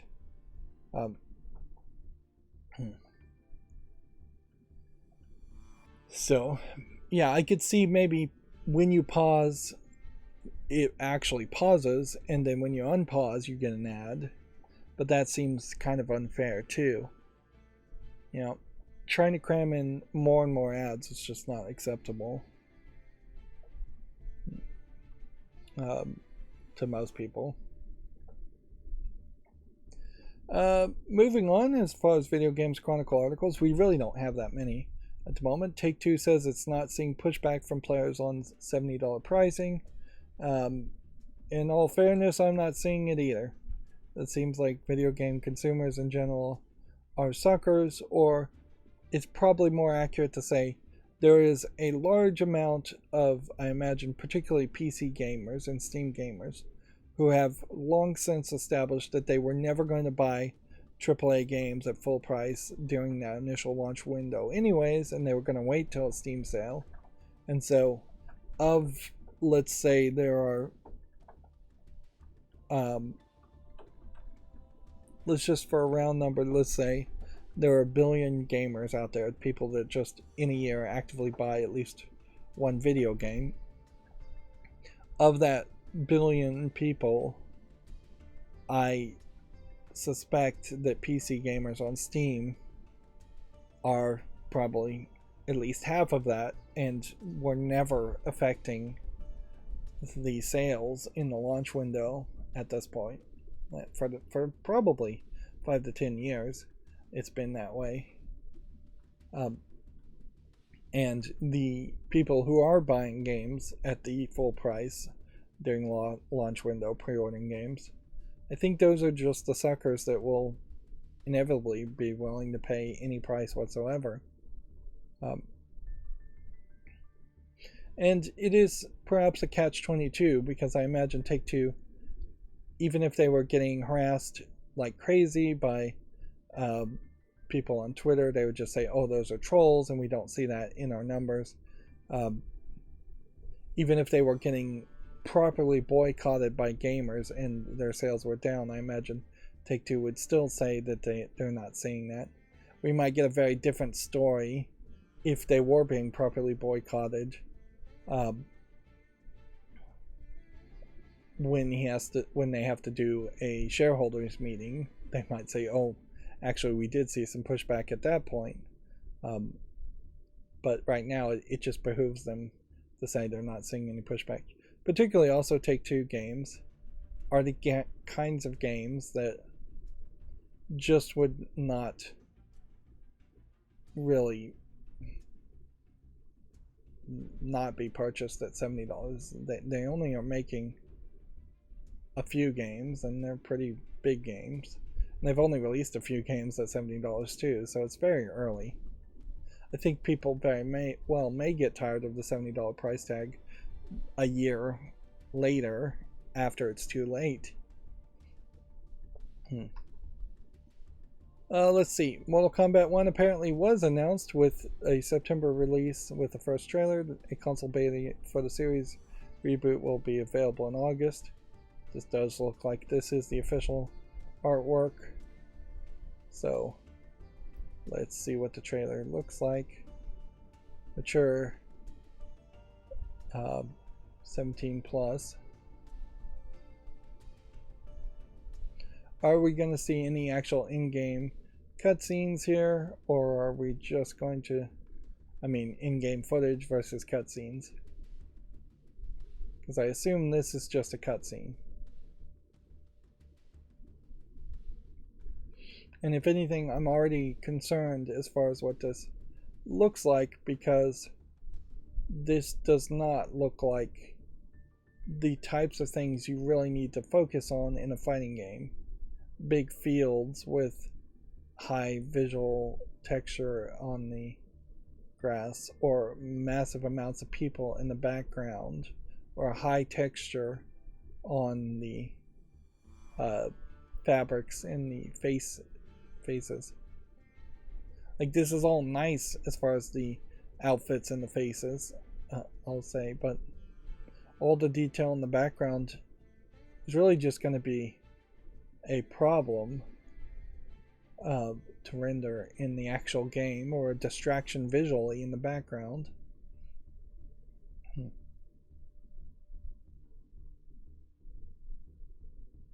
It does seem like they are probably establishing a smaller cast of characters that kind of is explainable. 2 or 3 characters from different groups and friends and family.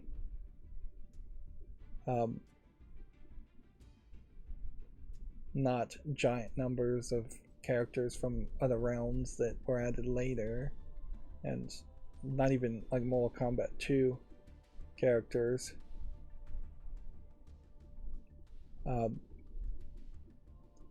Noticeably, we're not seeing like a Sonya Blade or anything like that. But see, if this is how a fatality looks, that it turns into this weird cutscene that doesn't have a fixed visual aspect, that would be weird. So I assume none of that is in-game footage. I just have to assume none of that is. And hopefully I don't get content ID'd for an uncopyrightable advertisement for showing that.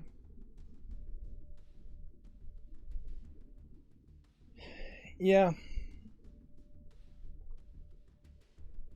Liu Kang, Scorpion, Sub-Zero, Raiden, Kung Lao, Katana, Melina, Shang Tsung, Johnny Cage, and many others.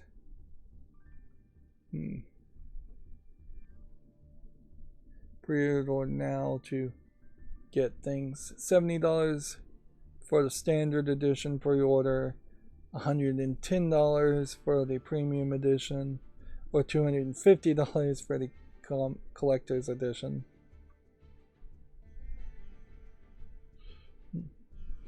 Again, I'm a little concerned as far as what that shows, because that is not focusing in on what a fighter game should be focused on. And you do have that problem where if you're going to get this in Evo as a game that professional fighters are going to play, they're going to want to see what the game looks like in play, in game mechanics, and eventually they will show that, I'm sure. But they're not going to care about the fancy graphics or the visuals. If you're not interested in this being a fighting game that stays around for a long time and is played by professional fighters at Evo, then you're just making a generic fighting game for generic gamers, and your sales probably will reflect that if you do that in a negative way, because generic gamers don't really play fighting games. Even Mortal Kombat may be too not big enough to make that sense. Here we can see a comparison. In 1992 it's launched and it's sold over 80 million games, but that is throughout its entire series. 12 million was the latest mainline game in 2019, Mortal Kombat 11. So it's really not the biggest of numbers as far as games go. They're not even really focusing that much on gore, and that will be a delicate problem, certainly, as the graphics get better in general. Even if you're not focusing on visual graphics, the goriness is just going to get gory. The only thing they could have really done to maybe account for that is to make a remake that was a flat 2D cartoony looking game, which that wouldn't really feel true to Mortal Kombat if it was very colorful and cartoony. Even this logo is too colorful for its own good. Let's see. Moving on, Xbox has launched its first game on GeForce Now. Gears 5 will be followed by Deathloop, Grounded, and Pentiment next week. GeForce Now is part of, I guess, its 10-year partnership with NVIDIA streaming service to play games on PC instead of installing them locally on your PC, which I'm not sure how many people really benefit from a service like that. It's a lot like Stadia, where you would have to have a pretty weak video card, but not such a weak video card that streaming still wouldn't be a problem. And then you have to have a very good internet connection, and you still probably have to have a pretty good CPU, at least mediocre. I really don't think I could build a $400, $300 micro ATX computer that was just really underpowered, or get something that was like a underpowered i3 Intel laptop and play GeForce Now at a comfortable frame rate. If it did work on really, really underpowered stuff or really old stuff, that would be different, but I don't think I've seen anybody try that. Plus, the lineup on GeForce Now, I imagine, is not as big as you'd like it to be. The mystery game on the Epic Games Store is Death Stranding. I feel like they've already given away Death Stranding. It was also given away for 24 hours on Christmas. So yeah. An Epic Mega Sale has also launched with that mystery game giveaway, so I guess they're trying to do a store sale, Steam sale competition. Let's see. Lords of Fallen has been dated with new gameplay trailer. Don't care about their podcast. We already talked about the Game Boy Advanced games. Super Mario movie looks to be released digitally next week in the UK. Star Wars Jedi Survivor topped European game sales in April.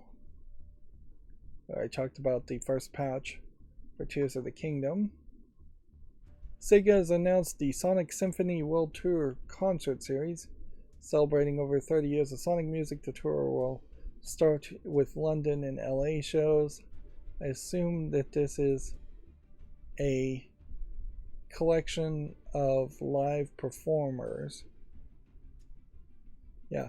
Music will be performed by a full symphony orchestra and rock band to be the backdrop of iconic moments of the series being played on the big screen, which implies to me that the rock band and full symphony will be different in LA versus London, and they will just be hiring people around the world, which they probably have already hired all the people, and that they've been practicing for 6 months to a year to do this.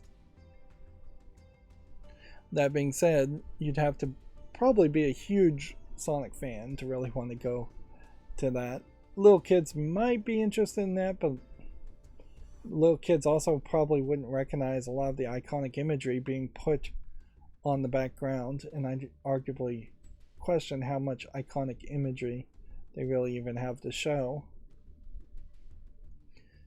I barely would suggest going to see a rock band or orchestra or both doing video game music in general. That kind of works if you can cherry pick the best of the best, most recognizable songs from multiple video games. But when you limit yourself down to just Sonic stuff, like I can only probably recognize the Green Hill Zone song and maybe a few other levels of Sonic 1, and that's about it. Like, I don't think there's going to be anything else amazing. And honestly, if I was even going to start to think of just general game songs, it's like Green Hill Zone for Sonic, Super Mario Brothers main recognizable soundtrack, Still Alive from Portal. There's probably some Final Fantasy songs that people would recognize, but I wouldn't personally recognize. There is decent music in a lot of games, but video game music is usually designed to be very forgettable in background, which is the exact opposite of what you would want in a show or concert. So yeah, there's nothing off the top of my head that I would say that's an amazing song that I'd really want to hear. And I think that bears out in the fact that very few people actually buy soundtracks around video game music. It's just not designed to be that way. I suppose it is worth mentioning here that the leaked DLC characters were not mentioned in the announcement. So they're only just announcing the original characters, not any of the DLC. And then our last Video Games Chronicle article for today says Jim Ryan says it is too early to judge the PlayStation VR 2's popularity, which is him just covering for the fact that it has not sold well, which is not surprising considering it is extremely expensive and there really is just not a good lineup of new games to compel you to buy the PlayStation VR 2. Notably, it is $550 to purchase the VR2, on top of which you still have to plug it into a PlayStation 5. It does not plug in to a PC, and there's not an accessory to make it plug into a PC at this moment. Moving on to the Gematsu articles, Guilty Gear Strive DLC character Asuka R hashtag or R pound and Season Pass 3 have been announced. So, Guilty Gear, being a fighting game that can be more cartoony, is taking an opportunity to make some announcements at the same time as the announcements of Mortal Kombat 1, and that very possibly is intentional on one side's intent or the other. Maybe Guilty Gear always planned to make this announcement and then Mortal Kombat stole the thunder, or vice versa. Of course, also decent chance that some people, a lot of fighter people, like Guilty Gear and don't like Mortal Kombat, or like Mortal Kombat and don't like Guilty Gear. Sword Art Online Integral Factor is coming to PC. It's currently available for iOS and Android, which definitely creates a situation where you might be late to the party if it's an MMO. It doesn't actually look like an MMO though. Yeah, it is. So, yeah. You definitely would be playing catch up to start playing it on PC. That is an interesting question. If I was to stop playing a collectible card game during these live streams and play an MMO, would that work? I imagine no, it wouldn't. It would be too grindy, and it would take even more time. I really want to take less time, not more. And frankly, I find collectible card games slower paced enough that it makes more sense to play them. I would like to find an even slower paced CCG, but Yu-Gi-Oh's fairly popular. My Hero Ultimate Rumble for PS4 has an open beta test set for May 25th to June 1st. It says the My Hero Academia anime manga series, although they may have dropped Academia at some point. You may have gotten graduated. The My Hero series seems to be very popular. And I think part of the reason here is that they introduce more of an almost X-Men style collection of heroes instead of focusing only on a Goku Gohan in Dragon Ball. Which there were a lot of other fighters in Dragon Ball, but by the time you get to Dragon Ball Z, and even in Dragon Ball, the original series, it really was solely focused on Goku Gohan. Macros Shooting Insight adds a PlayStation 5 version, and its story has been detailed. I assume this is based off of the Macros anime series that was chopped up to make the Robotech cartoon series in the West. Let's see. Tokyo Game Show 2023 has its main visual unveiled. They consistently, over the past few years that I've been paying attention to the Tokyo Game Show, have had just generic controllers and devices, and if anything this year they are focusing more on a colorful red and green color palette with some Asian inspired looking characters. Noticeably that they're not defaulting to a PlayStation controller outfit, DualShock style controller, and instead just making a generic controller. And there's focus on mobile gaming a little bit more. Yep. Looks like there's even a focus of VR in the background. I wish I could make this picture a little bit bigger to see. But yeah, the Tokyo Game Show really doesn't have to do anything with their visuals other than just not offend. And that's basically what they're trying for. This year's theme, I guess, is Games in Motion, the World in Revolution.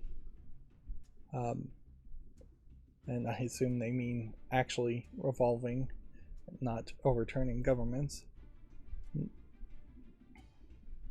Do I expect there to be a lot of announcements of games this year at the Tokyo Game Show? Not really. There tends not to be a lot. The illustrator for this image was Kuka, and this is the 4th year they've been doing this art. Tokyo Game Show doesn't tend to really actually announce a lot of even Japanese games, because Japanese game publishers just announce games whenever. So it is almost more of a like token event for fans to go to, as much as it is a trade event for people to game developers to go to, which is fine. That may benefit them a lot since E3 is now effectively dead. Tokyo Game Show, I don't think gives away awards or has an award show. If they streamed an award show and just live translated to English, they could probably get a lot more attention. I'm not sure they want the attention from the outside world or the Western world, though. But yeah, there's not as many announcements during the Tokyo Game Show as you would think, or awards or presentations or anything. If anything, I mostly just see a lot of Japanese people cosplay. This might be a big Tokyo Game Show in particular because of pandemic restrictions finally being lifted in Japan. I think they were finally lifted. So you might see people coming back in larger numbers, but I wouldn't be surprised if that's not really the case. Dragon Quest X Offline expansion, The Sleeping Hero and the Guiding Ally, details the Battle Phantasm max level trials and new moves. If you want to check that out on Gamatsu.com. A game called Gibbon Beyond the Trees is coming to the PS4 and 5 on June 1st. It was previously released for the Switch, PC, and Apple Arcade. So let's see how popular this was. I know there was a game where you played as I guess gorilla is what it was, and it was very unpopular, where this Gibbon game I don't recognize. That being said, obviously I put it on the following list, so you can see it's 94% positive, so let's put it on the wish list. And I do think it deserves another YouTube short, or it's probably its first YouTube short, because it's being released on a new platform. Don't think there's any reason to go over this again, just because Gamatsu has a similar article. They seem to have the exact same press packet release of images that Video Games Chronicle did. It says it's coming out to Steam and the Epic Games Store as far as Mortal Kombat 1 goes, but I'm not sure there's a big reason why I would be hyped enough around Mortal Kombat 1 to try and play it anytime soon. Like, I honestly didn't even have the old Mortal Kombat games on my short list of games I wanted to play. I don't know if I even own any of them. As far as the idea of potentially getting into fighting games, Mortal Kombat really would have just been something I would spotlight or played very quickly and not put a lot of time into. Lords of the Fallen launches October 13th. The Famitsu sales for the 8th through the 14th have been updated, putting Tears of the Kingdom in first place by far, selling 1,119,502 units, versus Mario Kart 8 in the second place, selling only 9,794 units. So effectively, everybody in Japan that had a Switch bought Tears of the Kingdom. And that is a big amount. And very quickly, in this first week alone, Tears of the Kingdom has gotten about a fifth of the lifetime sales of Mario Kart 8. Which, that is the power of being hyped. There's nothing new as far as new games. Even in the top 10, otherwise, Dragon Quest Treasures is on the 20th spot, selling only 1,519 units. And with such massive sales of that, you would expect massive sales increase of Switch hardware, which it's kind of hard to tell. There could be about 15,000 extra Switch OLED models that were sold this week, would be my guess at most. Because it has never been super close. The OLED model almost always outsells the PlayStation 5 model, but the PlayStation 5 is selling fairly well and catching up to lifetime sales of the OLED model. Although in all fairness, when you start adding the Switch Lite and the Switch original together, the lifetime sales are blowing PlayStation 4 and 5 out of the water, even if you combine PS4 and the digital PS5 versions, and everybody is blowing Xbox out of the water as far as weekly and lifetime sales.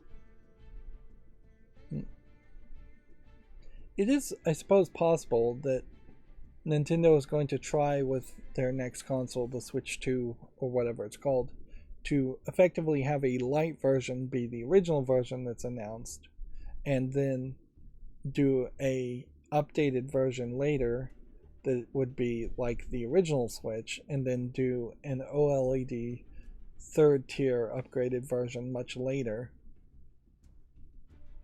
I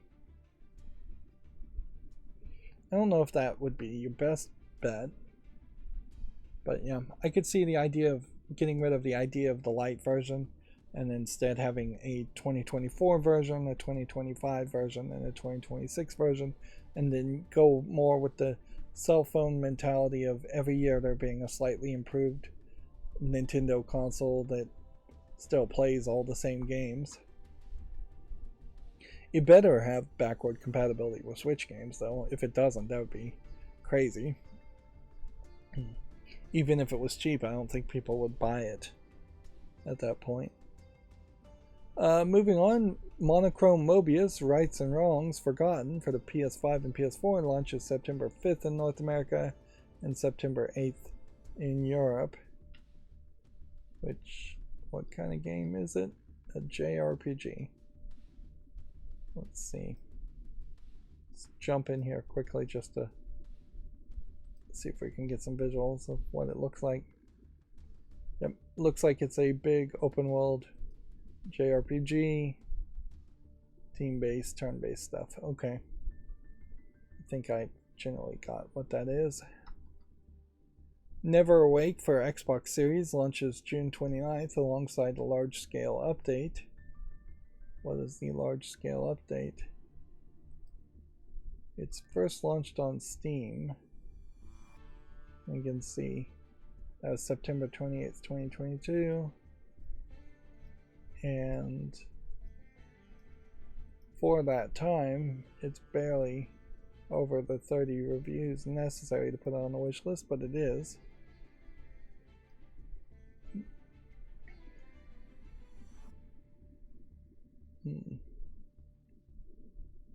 What is the large-scale update, though? A large-scale update will add new weapons and accessories in collaboration with famous indie games, a speedrun mode, and more. Publisher Phoenix and developer Neotro announced. So, interesting. They seem to be willing to change quite a bit, which I guess is fair. I mean, when you only have 90 people willing to review your game on Steam, it's not like you have an established fan base that's going to be upset if you did make big changes. Hopefully they don't make it worse. Chatos for PS4 and Switch limited physical print editions have been announced. I have no idea what Chatos is, but I assume it's a shoot 'em up. Yep, it is. Guess we can see if we can get a general idea. Yeah, just a shoot 'em up game. Wobble Dogs is coming to the PS4 and Xbox One on May 23rd. Noticeably, that's yet another game that is already on PlayStation. So we're still seeing a lot of separation here. Wobble Dogs is a single player game where you have mutating dogs. I just don't think I like the visuals here, even though this is overwhelmingly positive. If I'm going to play a game with dogs in it, I don't want them to not look like dogs. So I'm going to make a personal decision there to say no to Wobble Dogs. Which doesn't mean I shouldn't make a YouTube short around it, though. So we'll do that. The Case of the Golden Idol is coming to the Switch on May 25th, due alongside downloadable content The Spider of Lanka. Which, yeah, we're increasingly seeing games that were on Steam or some other console just coming to other consoles. Which I guess is about the only thing we can... I don't even need to put this on the follow list, it's already overwhelmingly positive. It is a weird looking game, certainly, with its visuals. I guess that's all we can hope for at this point, since AAA games are just failing us so terribly. A survival horror puzzle game from Game Grumps called Homebody launches June 1st for the PS5, Xbox Series, PS4, Xbox One, Switch, and PC. This would be probably the second or third game from Game Grumps.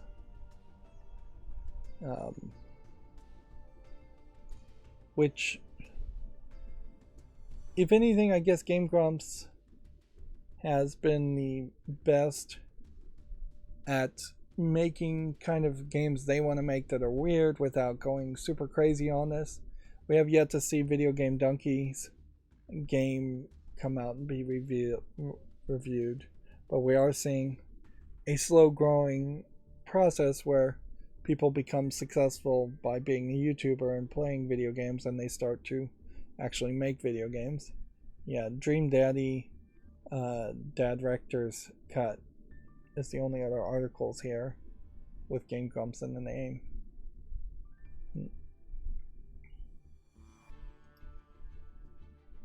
So, yeah. Dream Daddy, definitely a weird game, but it was a game I think that the actual people that made it had passion, and Aaron of Game Grumps really just funded.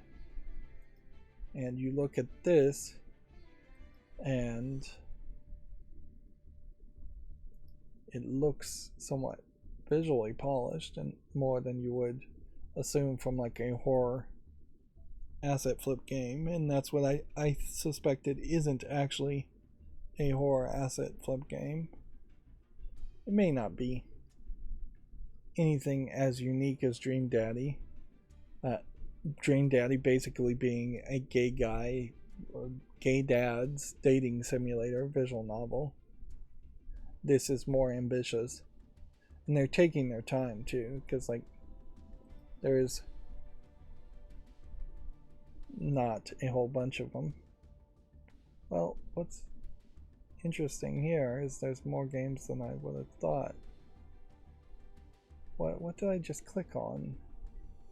Rogue Games. No, I clicked on Game Grumps and it took me to Rogue Games. This is the developer hijacking problem on Steam in a nutshell, is that the publisher of any game can hijack a developer's name and take it to the publisher's page. So now they are showing me games that Game Grumps really has no connection to at all. The publisher just has connection to it. And that's something Steam really needs to address. When you click on something, and you should go to a page that you're expecting, not some random page or a different page. So yeah, I don't really have a way to even get to Dream Daddy Dating Simulator from here. It's not going to show up due to the algorithm because the tags won't be the same.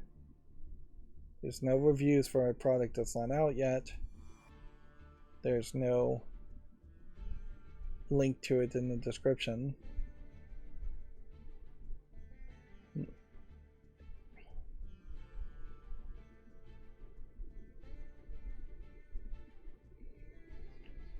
Alright, well, just put Homebody on the follow list, or make sure it is on the follow list already.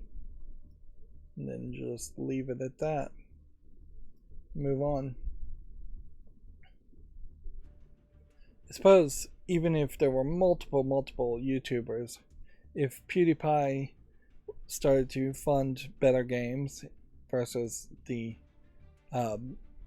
game that was released around him, one or two games around him, that, and say Captain Sparkles started to fund more games, or I don't know if Captain Sparkles really has funded any games other than just Minecraft server mods and things like that. But even if you got like the top 10, 20 people and they were all funding games, it really wouldn't be that many more games coming out, and they would all be still very much niche things.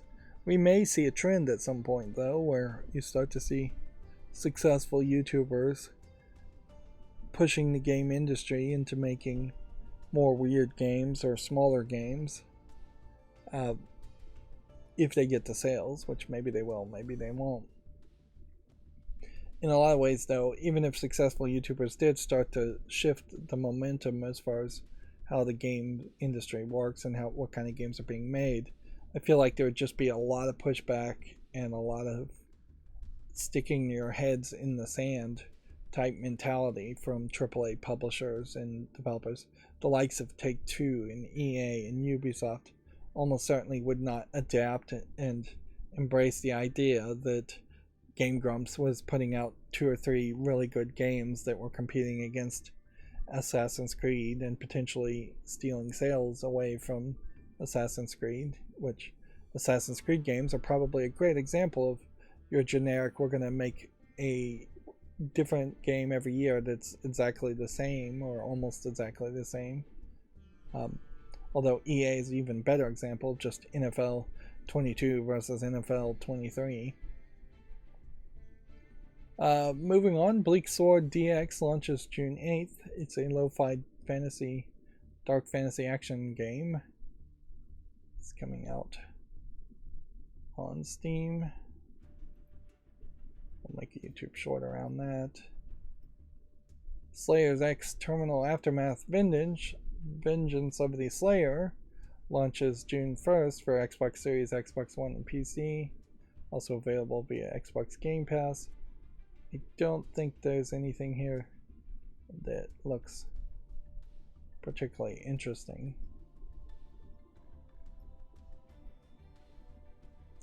And yeah, that puts me in this weird position. How much do I want to curate a YouTube short? Because my first instinct is to not even make a YouTube short around it, but my second instinct is that YouTube shorts don't really matter, so make one around almost everything. A game called Knock, N-O-C-K, for the PlayStation VR 2 launches May 25th. It's a bow and arrow soccer game by the description. See if we can get a general idea of what you're doing. Okay. So it's soccer like the car game was soccer, except for you're using bows and arrows, which if this wasn't in VR it would look way better, and it would be much more likely that you could find somebody else to play against you versus just playing against the computer. Also, if it wasn't in VR, it would make a lot more sense that you're going to run around. That definitely feels like a game where you're going to end up falling over because you're going to forget that you're in VR and start walking forward normally.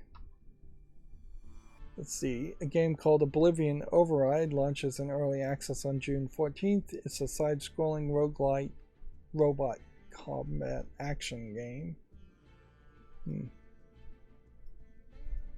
Yeah. Let's check out the Steam page.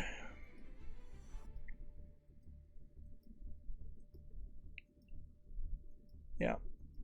Hack and slash side-scrolling game. Okay. Looks good enough for a follow. ED0 Zombie Uprising pre-orders are now available. This was kind of the weird game, Japanese game, where you're fighting a bunch of zombies in the Edo period of Japan as 3 different kinds of characters. They're saying it's a roguelike game.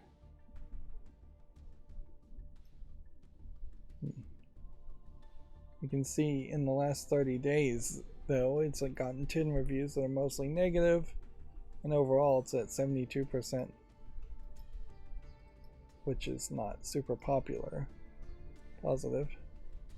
It's in early access at the moment, and maybe they abandoned the early access, but I can't really guarantee that that's the case, or maybe they just haven't improved their early access much. There's a possibility that this game is good, but I wouldn't put a lot of faith into it, considering they went the route of early access for a single player game. And as a Japanese company in particular, to make a Japanese game and come out in early access is to really buck the trend of having a finished product, whether it's a good quality product or not, when you launch. So yeah, I can't put a lot of faith in the ED0, and since they're just announcing pre-orders, I'm not going to do a YouTube short around that a second time. Apparently Power Wash Simulator DLC SpongeBob SquarePants Special Pack has been announced, which I guess is just walking around Bikini Bottom while playing Power Wash Simulator and power washing things. Power Wash Simulator, overwhelmingly positive.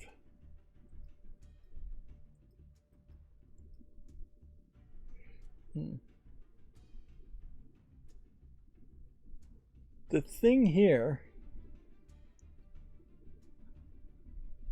is if there's DLC announced, but the DLC is not on Steam, then I probably shouldn't make a short around it, because that's going to be confusing.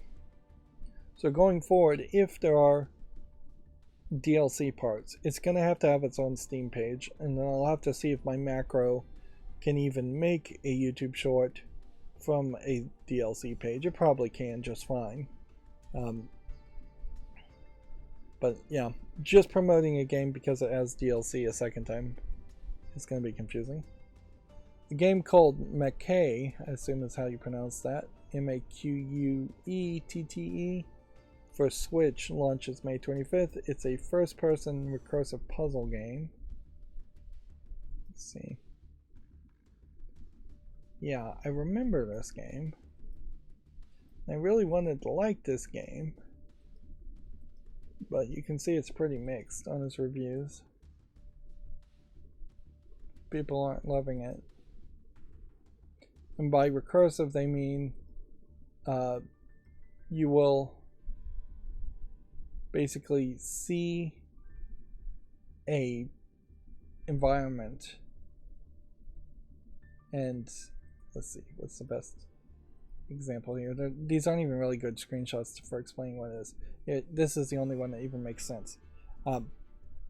So you'll see like a scale model of the environment that you need to cross, and then you'll have a regular size key, and you'll put the regular size key on the scale model to make a bridge, and then you'll turn around, and then the scale model and the key will actually have affected the real world that you're interacting with, so that there will be a giant key then that you can use as a bridge.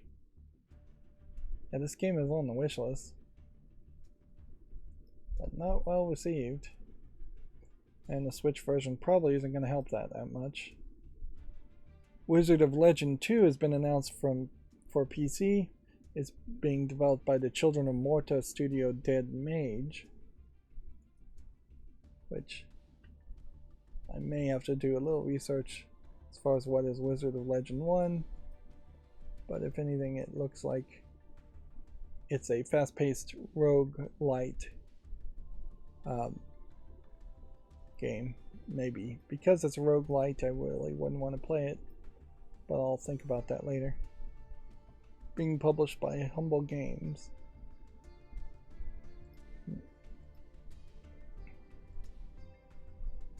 The cartoon dungeon crawler #Blood is going to be published by Humble Games, so obviously there was some kind of announcement from Humble Games. We really didn't have a large amount of cartoony like games after Cuphead. There's one, maybe two games that tried to copy that art style, and this is probably the first game I've seen where somebody said, hey, if we can copy old Mickey Mouse Disney type art styles, why don't we also copy some of the Nickelodeon 90s era cartoon styles too. These Nickelodeon's era 90s era animations is what I'd call this. Work fairly well. If anything, it is a Western version on Moe or Chibi, and that they anthropomorphically are not in any way accurate. Giant heads, giant eyes. Yeah. So that's kind of somewhat timeless in its own unique style. I guess we put this on the fall list. How many games do we think Humble Games announced? Well, they also announced a 2D action game called Breeze in the Clouds, as far as a game they're going to publish. What's funny about this is if Humble Games was going to make a big announcement, it kind of feels like there should have been a whole video presentation around that, and that they should have tried to do something like a Nintendo Direct. And yet, I don't recall them making any announcement for any kind of Humble Direct type event. Right now, Humble Games are on sale, which I guess we could see what games are actually available for purchase right now. Signalis, Unpacking, Tim, Hat in Time, Wizard of Legend. We'll check that later in a second. Yeah, a lot of these games seem like they're 50% off, but they're still pretty expensive. And kind of noticeably, they don't have that many games for them to have their own separate publisher sale. But they seem to have enough. These individualized publisher sales, though, never stand up as well as the Steam summer sales and winter sales. And I wonder if there's perhaps contractual obligations with Valve and Steam to not undercut the summer sales. Let's see. Wizard of Legend 1 looks like this, which is a bit more pixely. You can see it's very positive from May 15th, 2018, and it is on my wish list.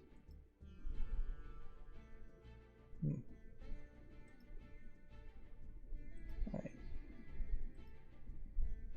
A game called Superland 6 Inches Under is now available for the PS5, PS4, Xbox Series, Xbox One, and is coming to the Switch in this summer. It launched on PC in July of 2022. So, this is yet another game that's on my wish list. This was the weird, like, blue character, stick figure characters. Was this a multiplayer game? No. Yep. They say it's a mix between Portal, Zelda, and Metroid, exploration, puzzles, and combat. And I have to kind of believe what they say there, because if they were lying, they couldn't possibly have that many reviews. In fact, that's just a massive amount of reviews in general to have 2,169 reviews on Steam. A hand-drawn 2.5D action platformer, Bow Path of the Teal Lotus, has been published. Is going to be published by Humble Games also. Let's see if we can get some visuals. Yep, it's very Japanese and perhaps a little bit too colorful for its own good, where the main character seems like they're way down here and it's hard to even keep them visually on sight. The main character is right here, and then there's just a lot of visual distractions in the background. Humble Games and Digital Sun announced a medieval fortress building game called Cataclysmo for PC. You really have to ask the question, is it beneficial for the publisher or the game developer, though, to make a whole bunch of announcements at the same time instead of staggering it out? And I guess it is. I guess the general idea is you have a big event where you announce a bunch of games to get everybody's attention, and then once you have you make that first impression and have people's attention, you hope that when you make further announcements about specific games, people are excited and hyped around those further announcements, versus just having a bunch of individualized initial announcements. Although, arguably, if you did just have a bunch of individualized initial announcements for games, you possibly could do a better job for a lot of games. It's really just a matter of the publisher not having much to say about these new games and trying to hide that fact by saying a lot about nothing, or very little about a lot of games. Humble Games and Bossa Games announced a co-op survival game called Lost Skies for PC. It too coming to Steam. If anything, I think this also highlights that the Humble video game stores is pretty much dead at this point. I have noticed that a couple of recent Humble bundles have caught my eye, where I've not been really interested in Humble bundles before. But yeah, as far as going to the Humble store or the Humble bundle, and it's the way it charges and takes a cut now, is less generous than it was. Although in all fairness, Humble Bundle needed to always have taken a cut in every sale, otherwise it was never going to be able to stay profitable or manage its own expenses. Jackalope Games has rebranded to Jackalyptic Games, and it's in development of a Warhammer game. This seems to me like the name change almost certainly was to avoid some kind of conflict or copyright where somebody else has the name Jackalope or Jackalope Games. It would make a lot of sense that there would be a board game company or something out there called Jackalope Games. It'd be really weird if they just changed the names because they're making a Warhammer game. That'd be very flippant and silly.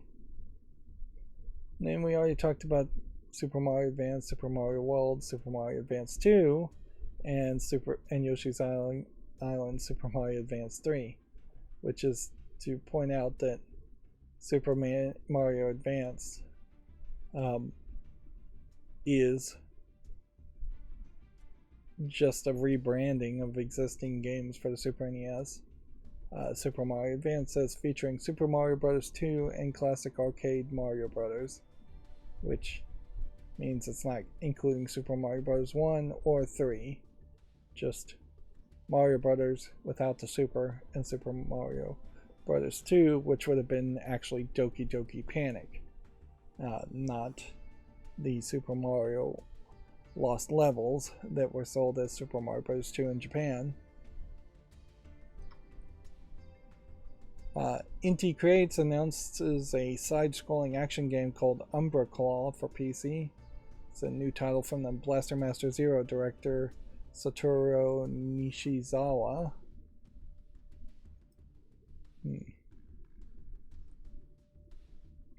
Very colorful screenshots. Perhaps too colorful for my liking.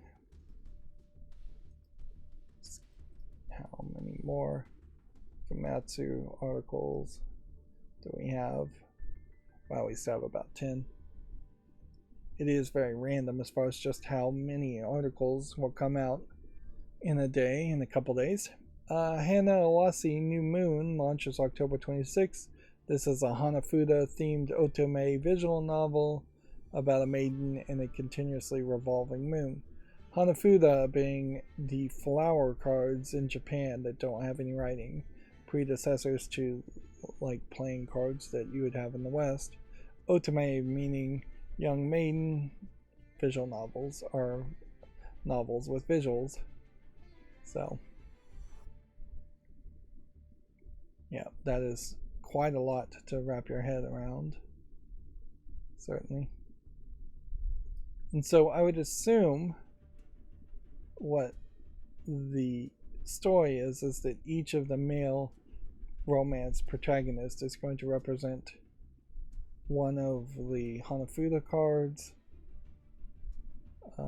which that would be a lot of male protagonists.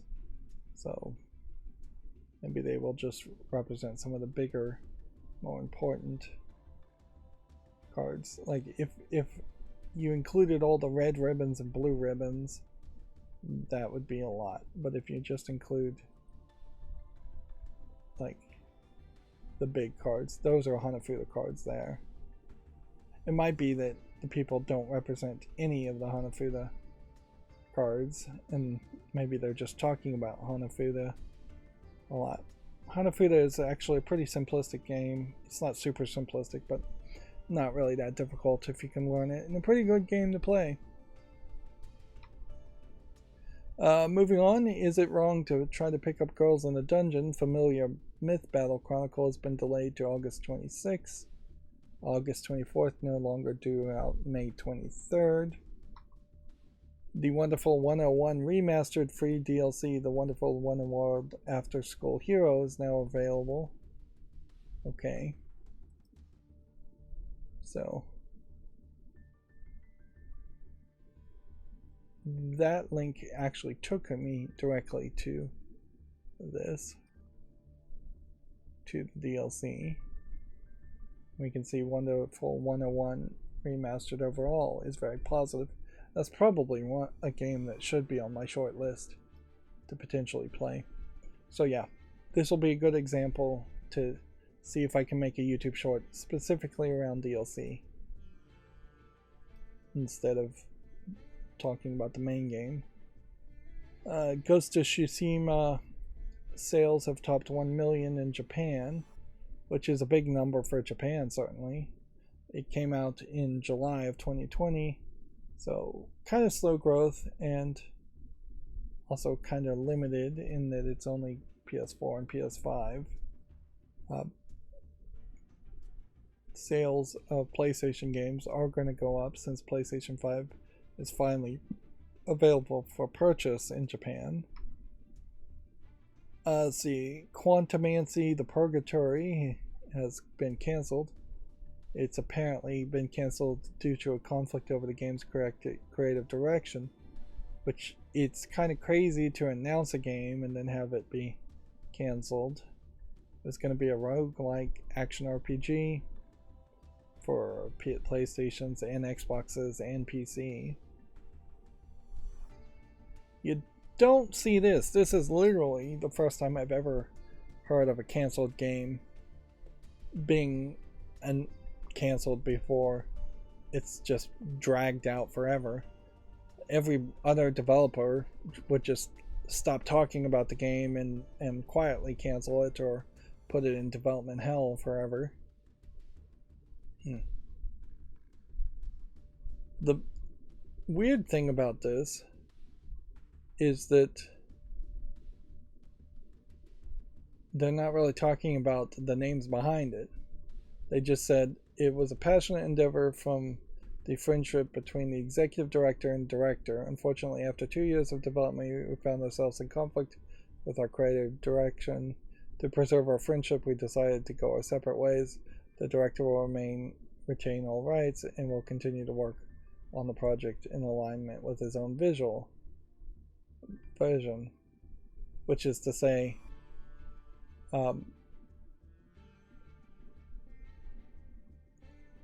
that they're saying in the first sentence that it's been canceled, but then the second paragraph, the director will retain all rights and continue to work on this project in alignment with his own vision, which I guess means it's going to have a different name, because you can't continue to work on a project and also cancel the development of a game.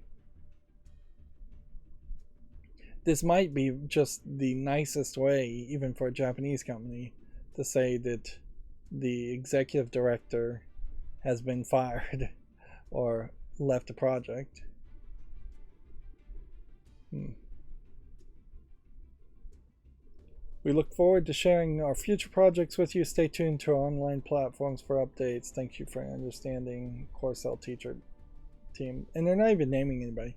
If anything, this press announcement is probably the way all game companies should go in the future. Just say, there's an executive director and there's a director, but we're never going to tell you the name of that person so you can't harass them on Twitter. Of course, people should be named in credits. And if anything, people should get credits even before a game is launched and released. But, yeah. A lot of people that work on games should be private people, and they shouldn't have public-facing Twitters, and they shouldn't be on Twitter or be harassed on Twitter, one or the other, or any other sites. So, yeah.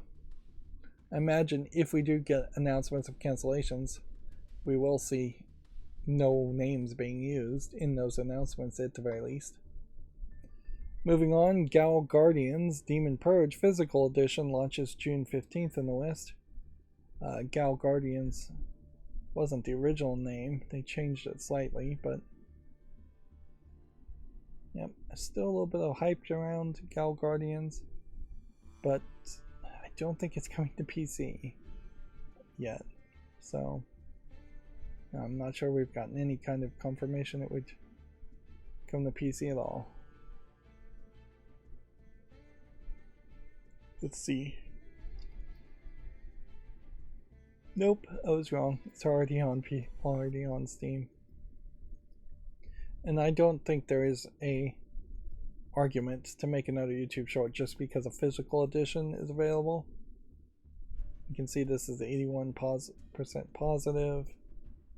I don't know why that wouldn't have been on the fall list, though.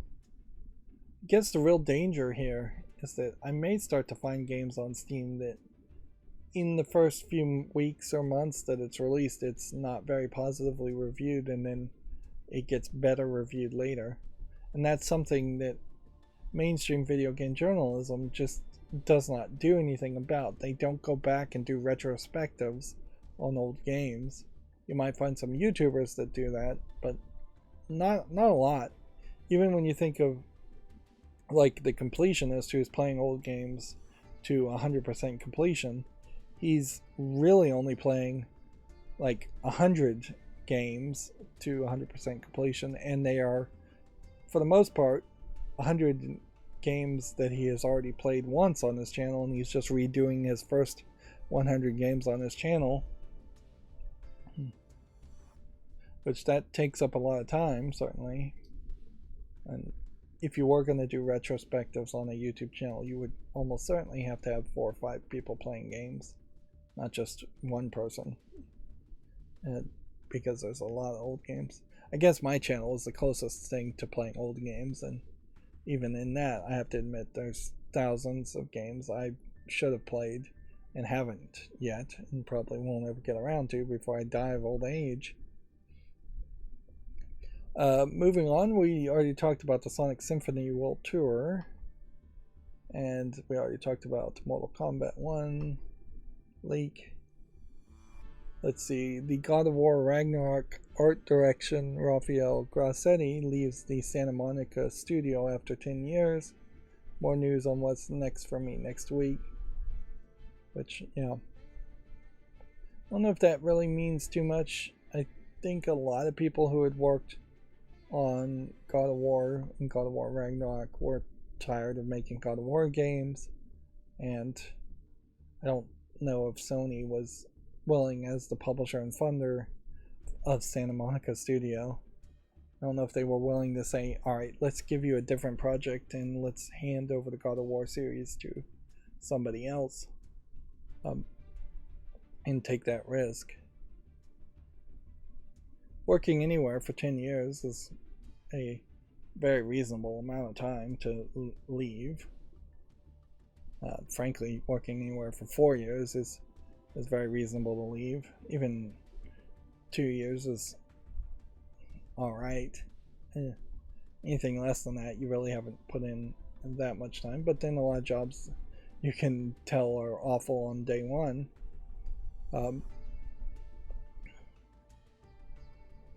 I don't know if I have anything more to say here. I did hear general chatter that more people were leaving, and there was just more brain drain around PlayStation and its second party studios.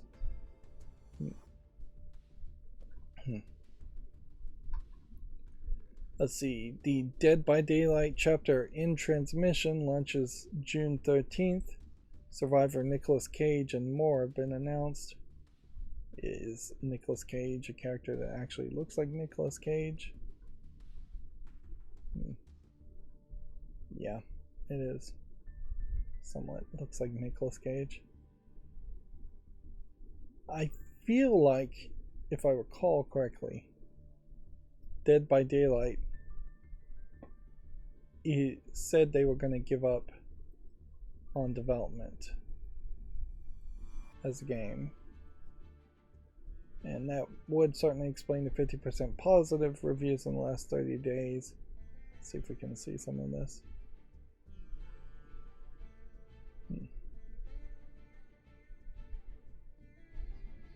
Don't buy if your mental health means anything to you. Toxic community, unbalanced game, anti-fun meta, maps are random and will instantly decide if you win or lose the match.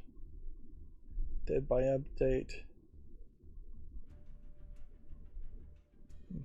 Years ago, it was great fun with friends and didn't take itself too seriously. Unfortunately, the game, but also the associated community, is developing a more and more negative direction.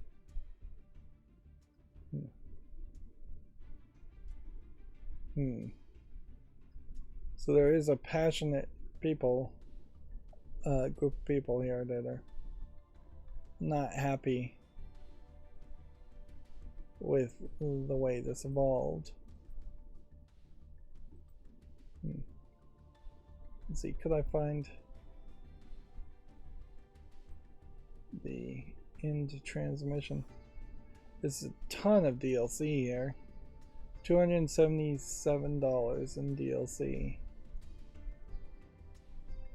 That in itself is probably part of the problem.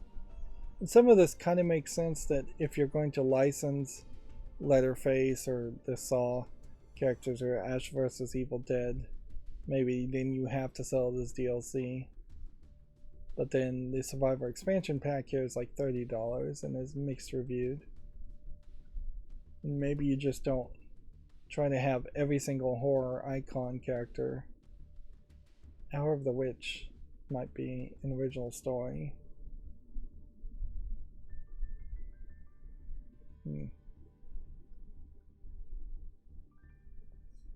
problem with Dead by Daylight, though, is it's an asynchronous multiplayer game, online PvP, so it was always doomed to fail as soon as people stopped playing it. There's a lot online now, but nowhere near its all-time peak. But if the servers go down, you'll have nothing. You won't be able to play the game at all. Now, notably, one of the things I've never seen licensed in a video game, and this is probably a CW dropping the ball, is Supernatural, the TV series, 15 series. Like, if you can get,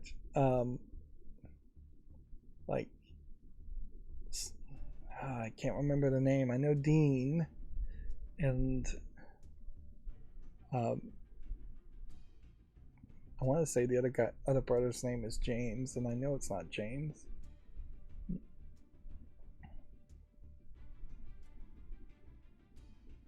But yeah, and I can't remember the name of the angel that everybody liked. But you could get like Rowena, you could get the God character, Chuck, you could get Castiel, I believe is his name. You could definitely have a lot of the monsters from Supernatural and put them in a game like this and license that imagery.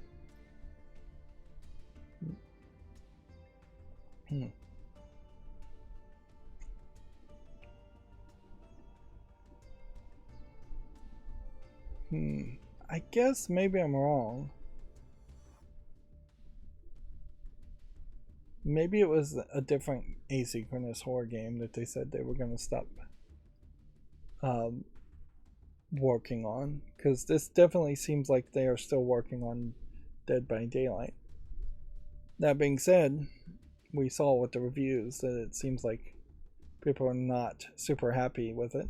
Dead by Daylight has been around for 7 years, which is quite a long time, but also highlights the problem with online games in that they have to just continue to run forever. Otherwise, whoever buys it on its 7th year is going to get shortchanged when they stop adding content on the 8th year. And then a new Dead by Daylight games are in development at Supermassive Games and Midwinter Entertainment, expanding the Dead by Daylight mythology beyond the core game. Which, I guess maybe they could do that and make a more single player game, or make a multiplayer game that isn't an asynchronous 4 versus 1. Supermassive is developing a new single player interactive story game that will offer intensive narrative experience filled with powerful life or death choices within the backdrop of the Dead by Daylight universe, which I'm not sure what is canonically true in the Dead by Daylight universe at all. And then Midwinter Entertainment is developing a new multiplayer player versus environment game, that will tackle themes of greed, lust for power, with teams of up to 4 players taking on a strange new corner of the entity's realm. So yeah, you've got a single player experience by one company, and you've got a multiplayer player versus an event PvE game, which is a direct admission that Dead by Daylight 7 years in can't continue forever. They need to find something new that they can sell. Of course, the problem there is if the Dead by Daylight community is as toxic as people in the reviews were claiming, then 2 new Dead by Daylight games may be dead in the water if the community is really, really toxic. Or at least the multiplayer one might be dead in the water. Nobody's going to want to play a player versus event experience with 3 other jerks. Or at least 3 other jerks they don't know and don't happen to be friends with. Alright, so we've got some fall list cleanup to do. Fear and Hunger to Termnia. Is there a Fear and Hunger 1?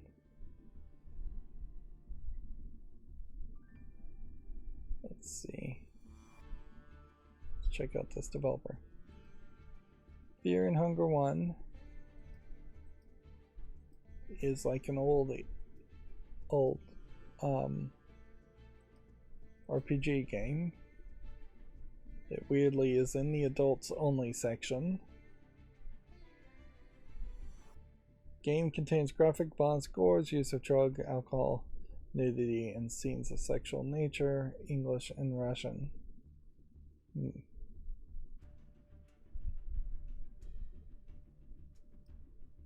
I question how much the adult content really is.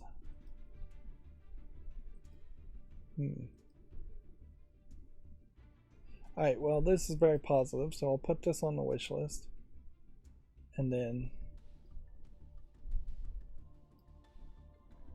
noticeably, when we go back to Fear and Hunger 2, it also is in the adult content section, even though none of the screenshots are really showing any kind of nudity or anything like that.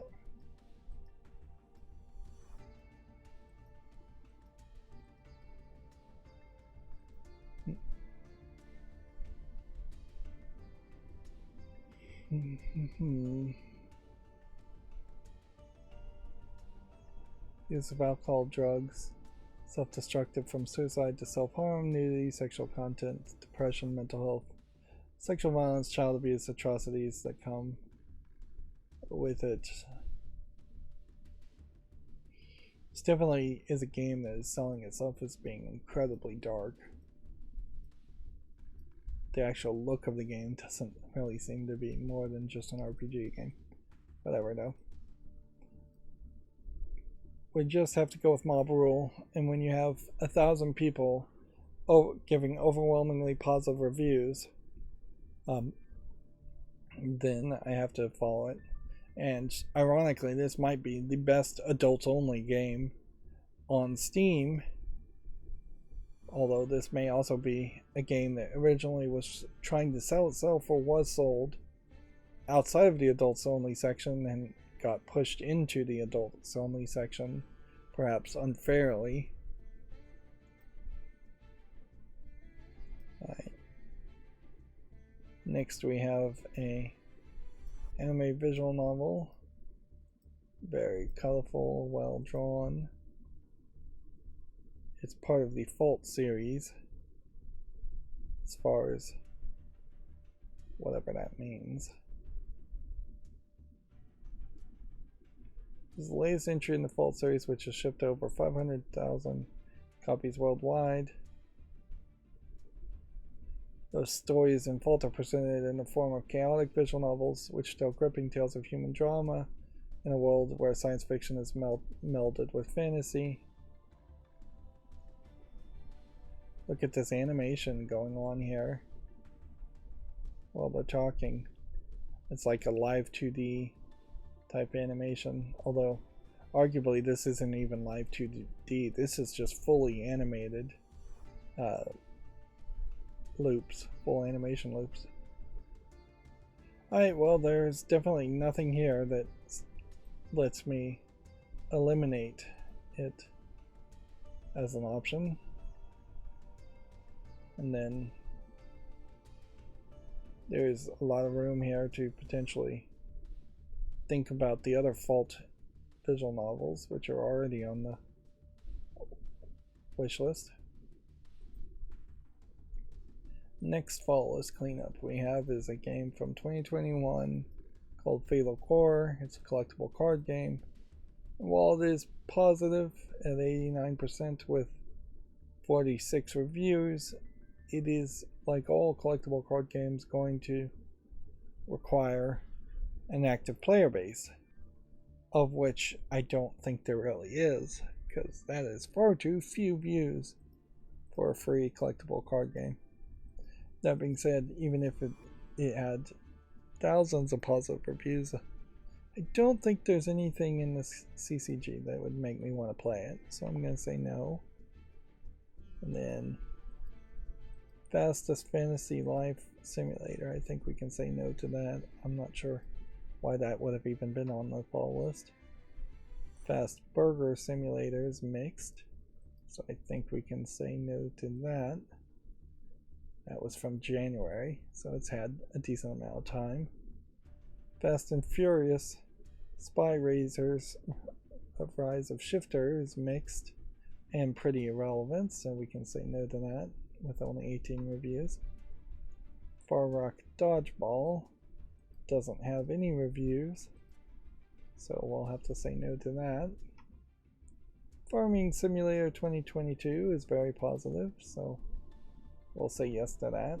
Although, in all honesty, somebody would have to gift me Farming Simulator, and even if they did gift it to me, I would only really just do a spotlight around it.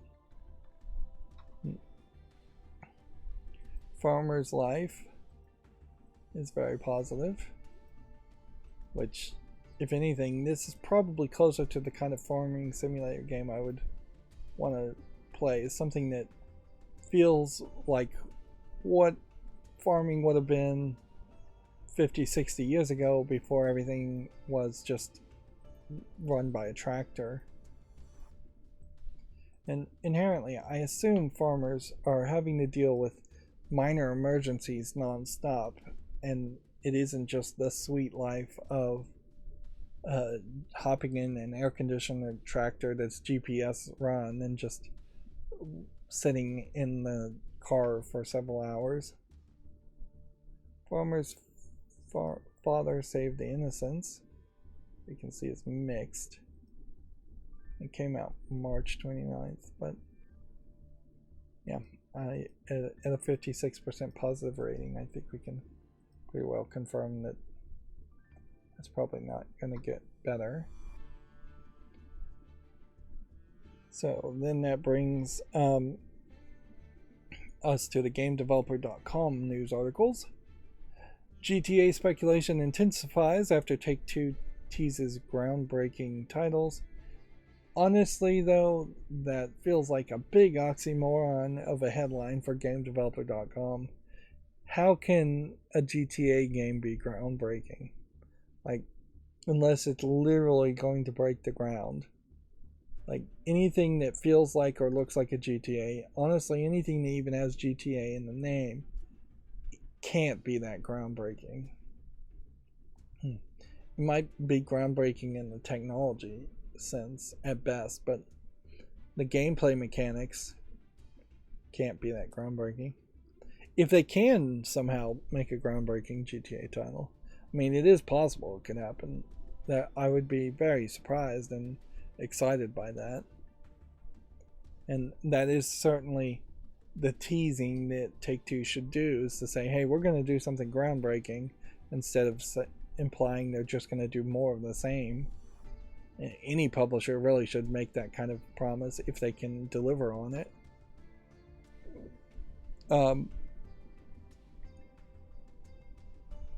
Let's see.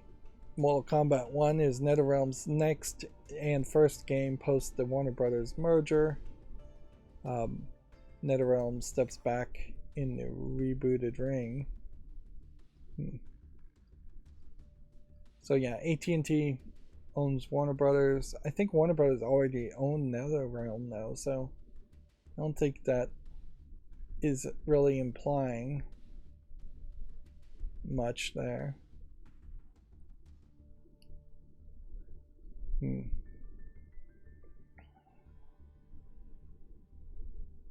Other than the fact that AT&T wants to make money. It would be kind of crazy if AT&T said, no, don't make any more Mortal Kombat games. They're too violent. But that was not likely to happen. That really feels like an article that means nothing. Just reminding people that the merger happened. It probably was in development before the merger happened anyways, and nothing really implies that AT&T is going to fund more game development or less game development. It would be probably about the same.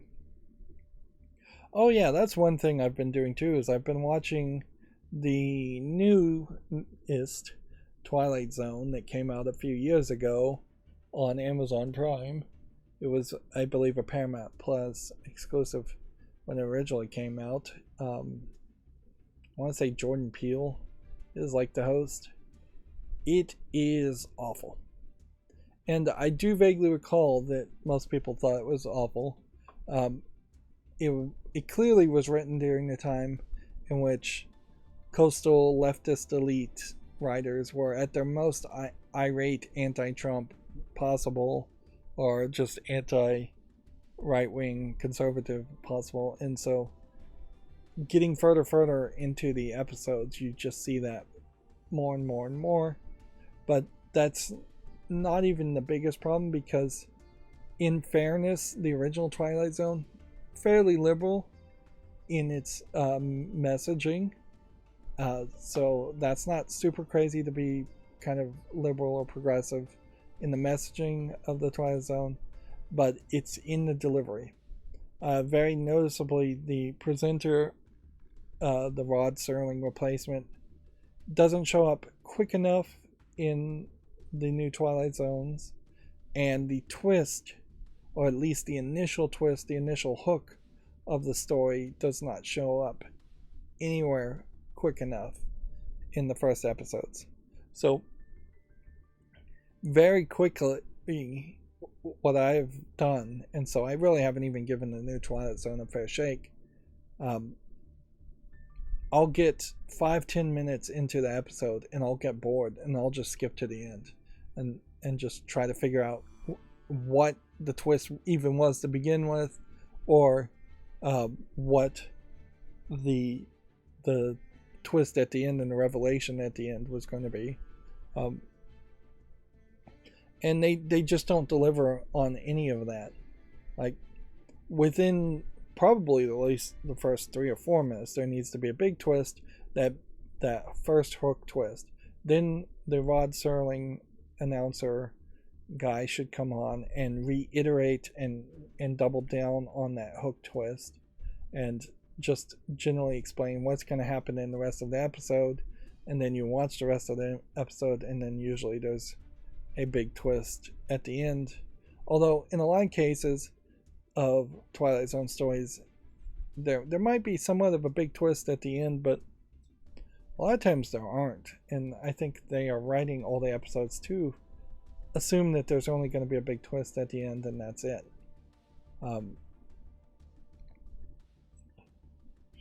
But yeah. One thing I would also say, since none of this has to do with video games, but I really did want to rant about that, is the original Twilight Zone, while it may have had very progressive and liberal ideas in a lot of its stories, it was done by a very, like, recognizable, down-to-earth actors.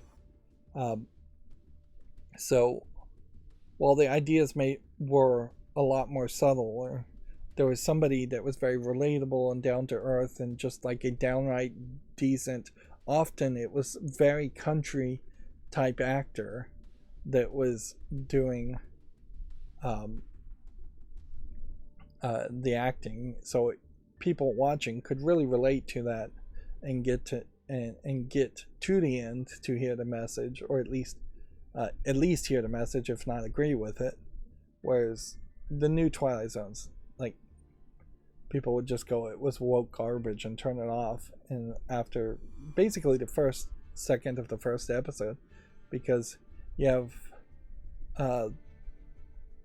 a fairly liberal comedian playing a comedian in the very first episode, and his whole bit at the very beginning is just a terrible joke set around the Second Amendment and gun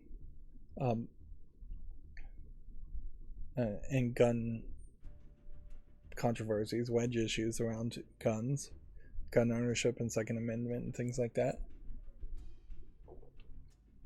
So they just come out in the very first episode, in the first 5 minutes, beating you over the head with that message. And it doesn't even have anything to do with that episode. There's a later episode where another actor finds a gun and a bullet that has people's names on it, and so the bullet always finds its target and kills the person with the name on it, which is not that interesting of an idea either. I wouldn't say any of the ideas that they presented in the new Twilight Zones are that interesting anyways. They would have done better just remaking the original Twilight Zone episodes, that's a real smart move.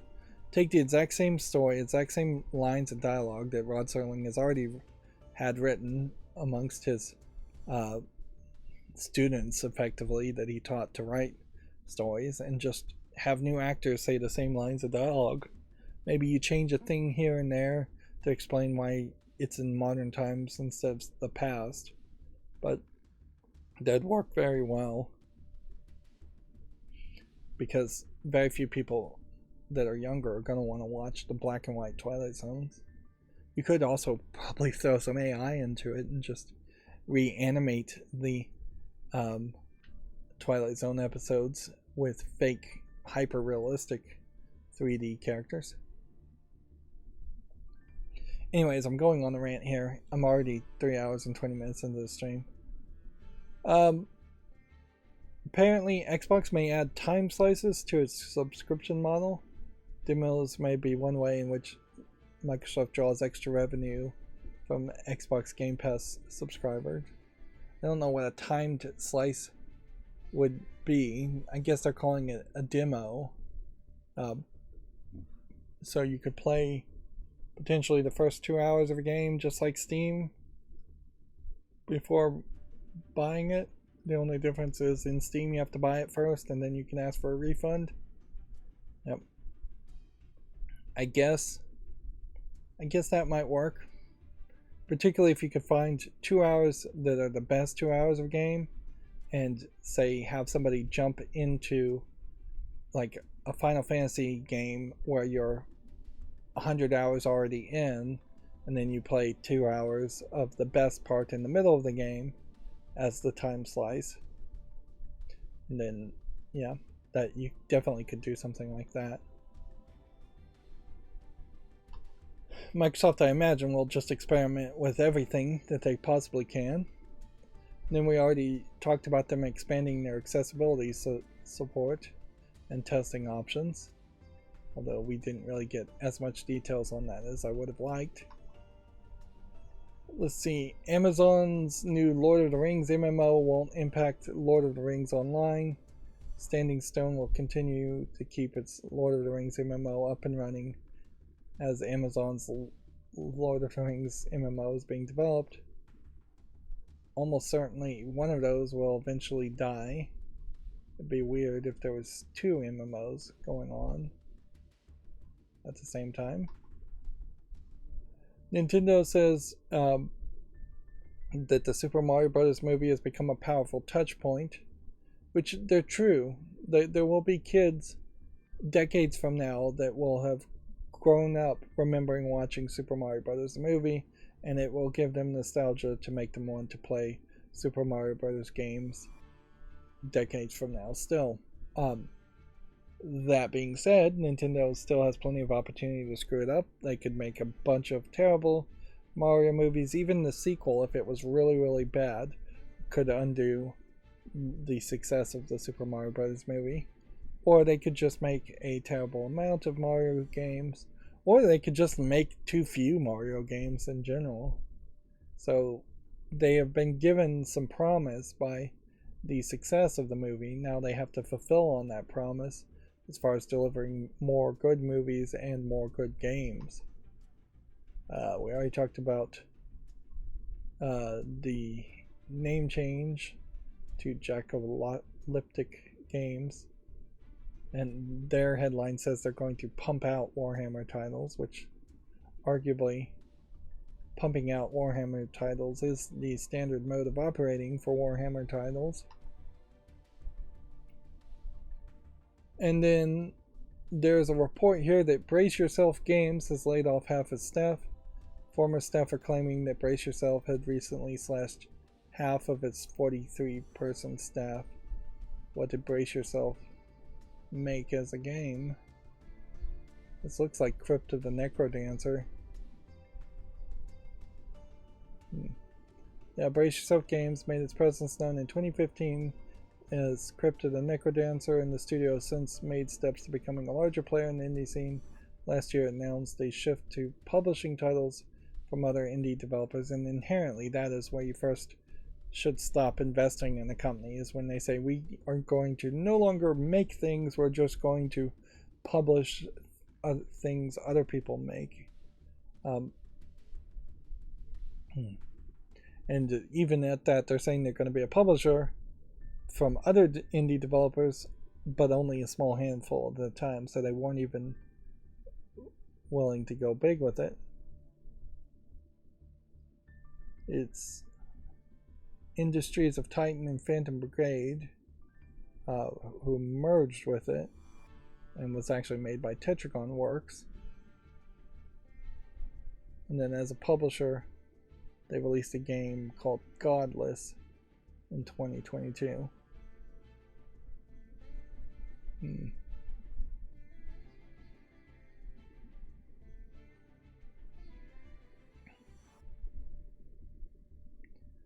At a certain point, I can't 100% blame them from collapsing. The thought that you made a game like Crypt of the Necrodancer and that you could go big off of its lucky success and being overhyped by mainstream video game journalists would have been a kind of silly thought. The concept works for one game, Crypt of the Necrodancer, and a sequel, and they even managed to get a Nintendo Crypt of the Necrodancer Zelda game made, so they had massive success for that one idea. But at that point, after that, you needed a whole nother game concept, something that probably wouldn't have been a rhythm-based game. You needed to have at least one other project, if not 2 or 3, in development. And if you don't have those ideas, and if you don't have a success quick enough, you should just lay off everybody and shut down the company and say, hey, we just need to go back to being a smaller company. From 43 to, I guess, 21 is, I guess there's probably a large difference between having 21 people working with you versus 43 people working with you. They say that a human being can only have 100 relationships at a time. I don't know how true that saying really is, but if that was the case, then all businesses really should have around 50 or less people, because you also have to have relationships with your friends and family. But yeah, I just don't see success if they had kept everybody and tried to just keep on making Crypt of the Necrodancer game or being a publisher, which obviously they really can't succeed as being a publisher. So I'm somewhat sympathetic. Of course, we all have to be sympathetic for people losing their job, even if they are probably overpaid game developers too, and hopefully they can go out and get another job or create their own indie games. But yeah, personally, I always felt like Crypt of the Necrodancer was just overhyped as a game.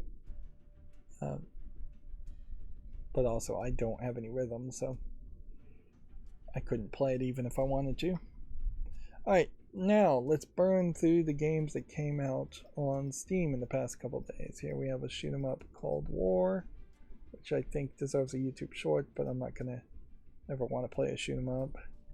City Racer can be no.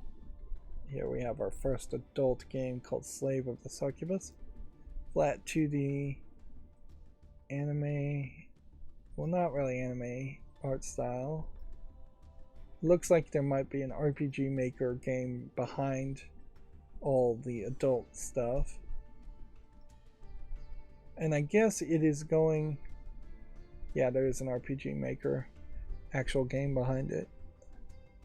It's going into a fetish, yeah, with the actual turn-based RPG game, fighting even, that it's going into a fetish you don't see a lot in adult games, or I haven't seen a lot, in that you're seeing a guy really being a slave, being locked in a chastity cage, being dominated and controlled by this succubus lady.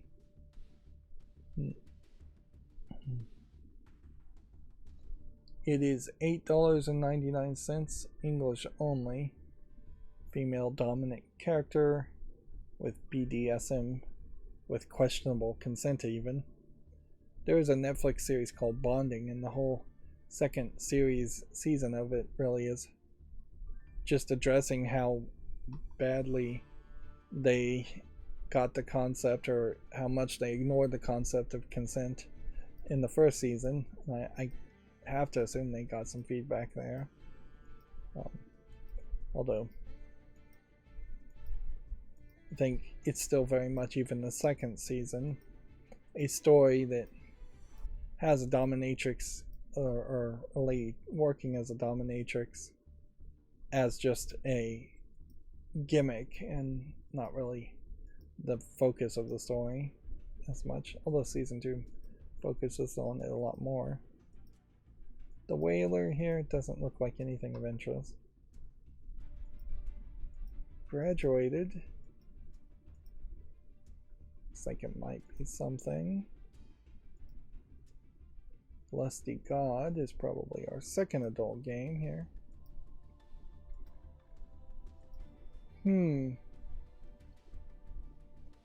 Well, this is an interesting concept, certainly.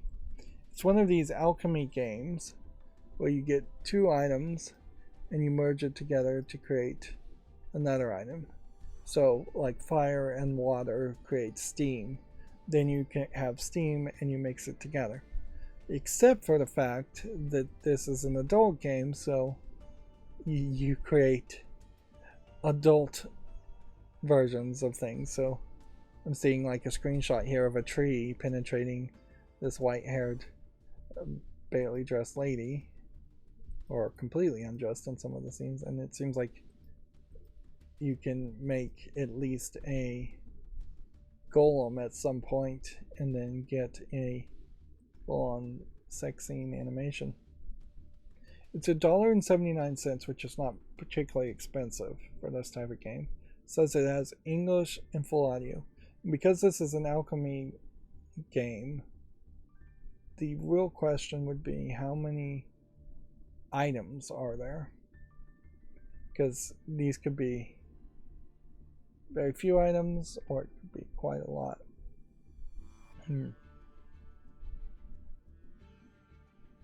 Okay, looking at the screenshots, it doesn't say in the description. Every screenshot says there are 169 creations and 15 groups. So that's a decent amount for one of these alchemy games. That means that there's probably, let's see, 369, maybe 12 items, maybe 10 items in each group.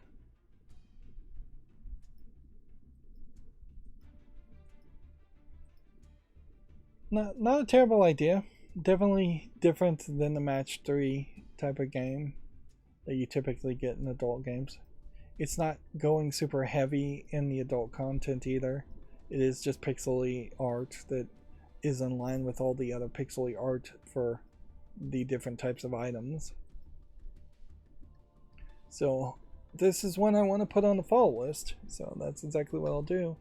That way I can see how well it's received by other gamers. Next we have yet another adult game called Melia's Witch Test, which looks like it's an RPG Maker game. They are really just putting the adult scenes directly on top of the RPG screen. In this case though, it looks like the RPG Maker may not even really be widescreen most of the time. It seems like it's more cell phone in size. As an adult game, there's only this one purple-haired flat 2D anime girl. So if you don't like the looks of her, you're not going to get any variety there. $3.99. It's not particularly expensive. It's English, Japanese, and Chinese. That being said, since it is just an RPG Maker game,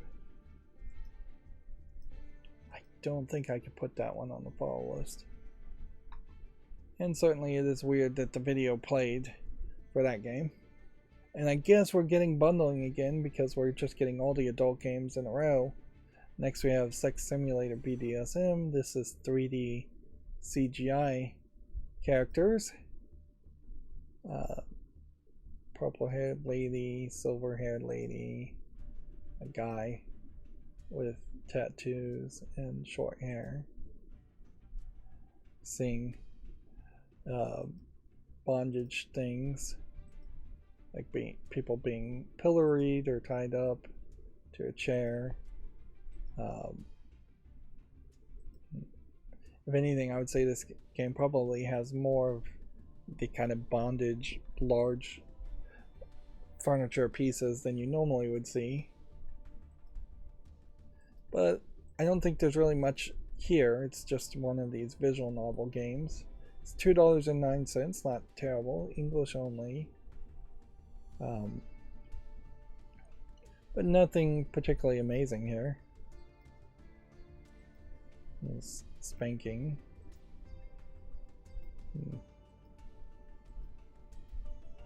Yep. Kind of just a boilerplate game with a boilerplate name. Sex Simulator BDSM. I don't know if it really is even a simulator. I am seeing a lot of like bar graphs in the game, so I don't know if there's perhaps a mini game there where you're trying to balance out stamina, pleasure, pain, or something like that.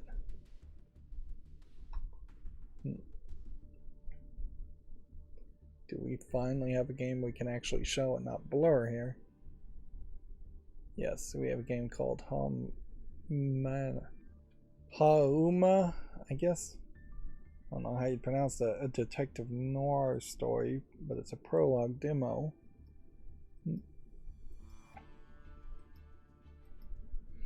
Looks like there might be something interesting here, but I would be very much more interested in the actual game and not a prologue.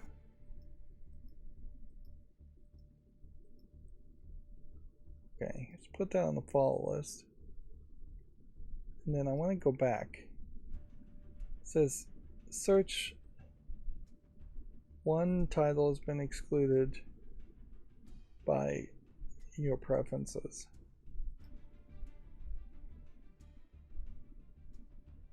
View unfiltered.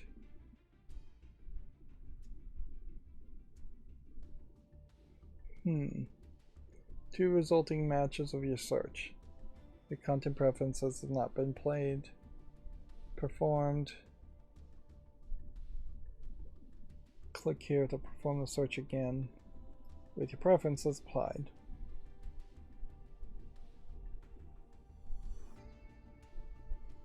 Well, I am confused. It seems like I'm getting the same results either way.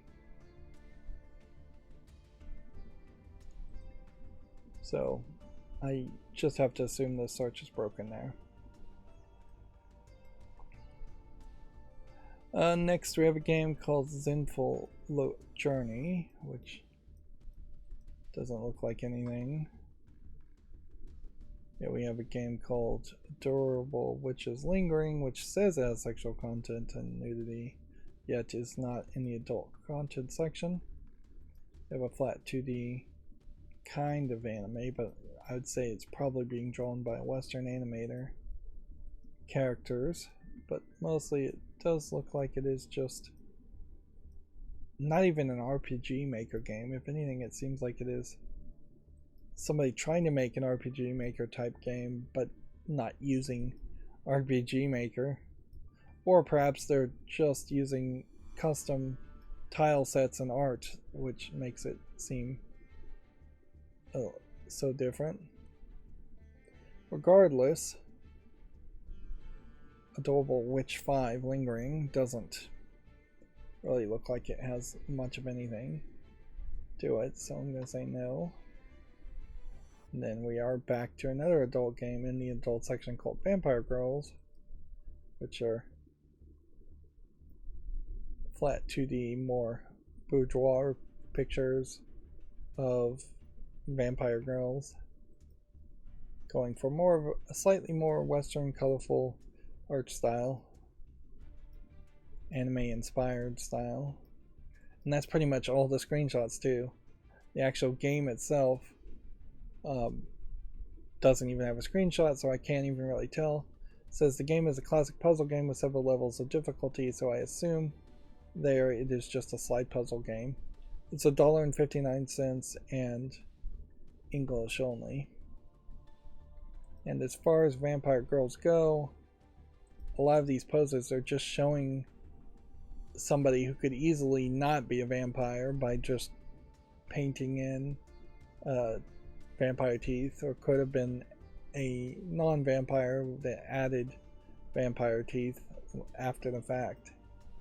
It really is just a collection of ladies in their underwear and nude laying around in boudoir poses, which is pretty soft core, if I could, generally speaking. You have a game called Unicyclist, which looks like a big vomit of yellow tones. Ludo Tactics is, I assume, just that game Ludo implemented poorly in the digital format. Next we have yet another adult game in the adult section called Feet Sweeper. What's noticeable about this is you have realistic 3D CGI characters that are also bouncing around like a live 2D animation, so it gives a little bit more of a breathing feeling and a liveliness to the characters.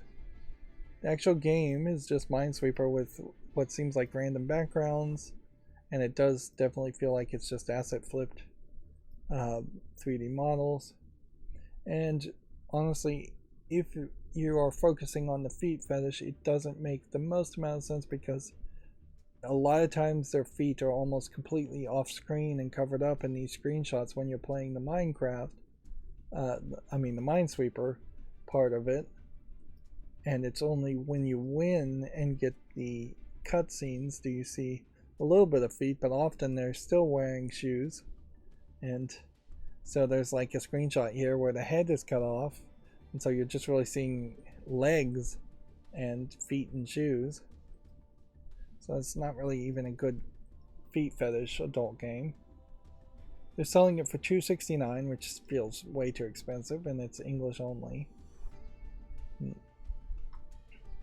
that definitely feels like a low effort game trying to play to a fetish that even the creators don't have any interest in. Giant Defense here doesn't look like anything of interest. And man, we are just chock full of adult games. Has it been a slow week as far as adult games? Maybe a little bit, but it didn't feel like it was being that slow. And now, on a Friday, we have just had a massive amount of adult games, which makes me concerned that we're potentially going to start seeing severe censorship in the form of bundling all the adult games that come out on late Fridays and or just the weekends, and not have as much of a chance of being seen by people interested in buying games. In the same way that putting a TV show on Friday evenings or Saturday nights is highly unlikely to get as many viewers if instead of putting it like on primetime on a Tuesday or Wednesday. The next game we have here is called Monstrous Love, and this is flat 2D, almost comic booky drawings. It's going with an interesting twist in that it seems like you're playing as this kind of plant-like creature or maybe there's just a collection of forest-like creatures here. Yeah, because there's like a Jersey Devil type creature, and then like a werewolf type creature. So at a certain level, even though they're monsters, this is basically a bestiality visual novel, it looks like. I'm not sure if you're playing as the female characters, which it looks like there's 3 or 4 of them, one for each of the monster characters, or if you're playing as the monsters. It definitely feels like it is more of a dating sim romance game, though. $4.99, English, Portuguese, Brazil, Chinese, then Japanese, which makes me feel like this is probably a Portuguese Brazilian authored game. They actually are naming the author here in the description, and I don't see that very much. It's a unique hand-drawn art style adapted from the popular comic by the author herself, Anna Pepper !flirt, which I guess there is a comic out there called Flirt that I'm not familiar with. Around an hour of gameplay with mini games and several achievements. Sex positive gaming.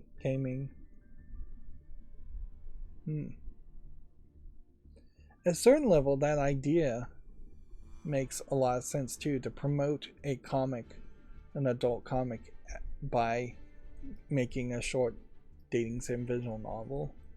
Cross promote that way.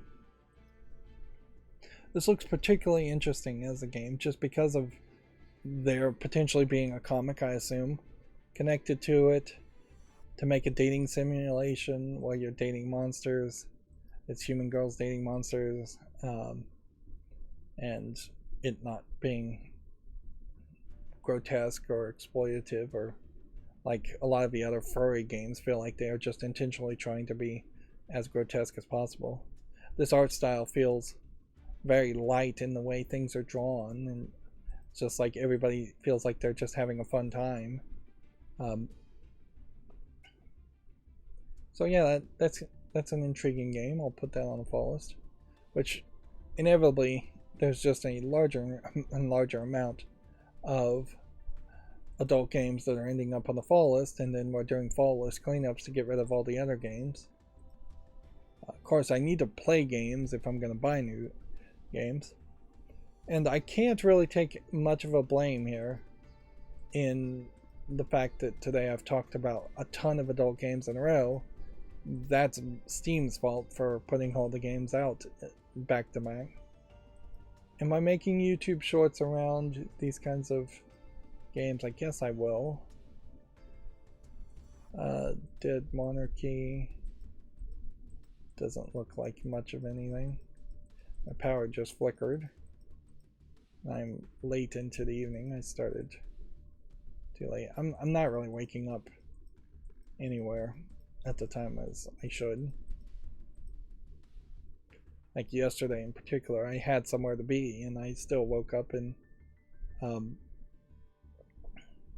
went back to sleep. Shoot. The power flickered apparently enough to mess up my internet, so looks like my router may have reset.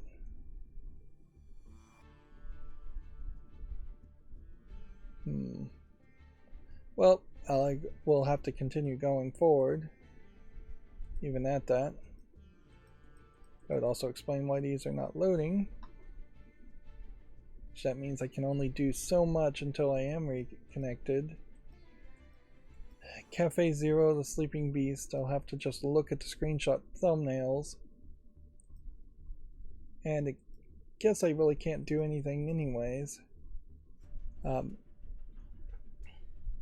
This is a game I would put on the fall list, but until we're reconnected, then I can't really add things to the fall list. It's just not going to work. And there's one thing about this new router is that it does take a little bit longer to reset. Also, I don't have anything plugged into it, so it may be just straight up broken because of the reset. Okay.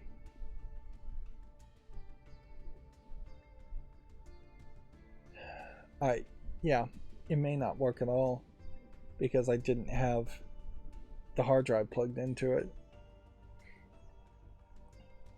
Okay, so I'm just gonna move forward for the recording's sake. Surprise cat doesn't look like anything.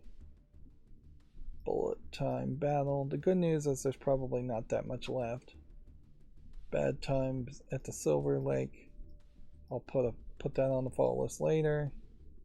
World of Borecraft. Looks like nothing. Tim Clippy's Warfare looks like nothing. The Seventh Awakenings I Randall looks like nothing. Dead City looks like nothing. Ah, we're back. Good, it did work. So we'll put that on the follow list. And we'll put that on the follow list. Make a YouTube short around that. That does take a long time. I need to get better battery backups, like and replace the batteries. That is another thing to take the next step on. And really, I should not put that off. I've put it off too long. Let's see. Against all odds, it doesn't look like anything of interest. I would frankly be a little surprised if we ran into yet another adult game today, but certainly could happen. This game Dead Inc. almost would catch my attention, but it feels like it's a top-down camera angle for no good reason. I just don't see a reason why you'd want to have such nice visuals and then look downward and not be able to actually see the visuals at an angle that would be useful around that. Top-down should be more simplified in its visuals. Like even there in that little gameplay section, it's pretty obvious that it would be hard to see the enemies with the grass element hiding them. So I have to say no to that. Avian Knights. Looks like it's a Joust clone. I'll make a YouTube short around that. I'm not going to put it on the follow list. Vidlope. I'm going to put that on the follow list. Inferno Quest Journey Through the Lava Cavern. If it says cavern. That's a no. Just Survive the Zombie Awakening. Probably is a no, but I'll give it a chance. Dagdrom. Looks like it might be an interesting visual novel. We'll see. Point and click adventure, not a visual novel. Emily the Ghost of White Willow. Is a VR game. I would say for a VR game, doesn't look like the visuals are quite polished enough. I'll say yes to that. We have another hidden object game. This by a different studio than what you usually see. Saint Hill. Doesn't look like anything. Blockbill doesn't look like anything. Holy Ship doesn't look like anything. Like off-road simulators, and no. Horror X Plus has some dark screenshot syndrome in its horror elements, so I'm gonna say nope to that. Actually, I'll give it a chance. And then we have Hime's Blossom, which looks like a visual novel. You have some anime girls in kimonos, and then a simple puzzle game. What's weird about this though is this isn't in the adult section, so the reward for doing the puzzles is just going to be some fairly tame images, 84 cents, and then there's a free not safe for work content, which does put me in an interesting position where I can make a YouTube short around a game like this if I want to, and that should still be fine. So I'm gonna do that. There is an incredibly small amount of feedback I've gotten as far as the YouTube shorts, as far as what people like and what people don't. Inherently, YouTube's the amount of reach any one YouTube short gets versus another is not very well compared.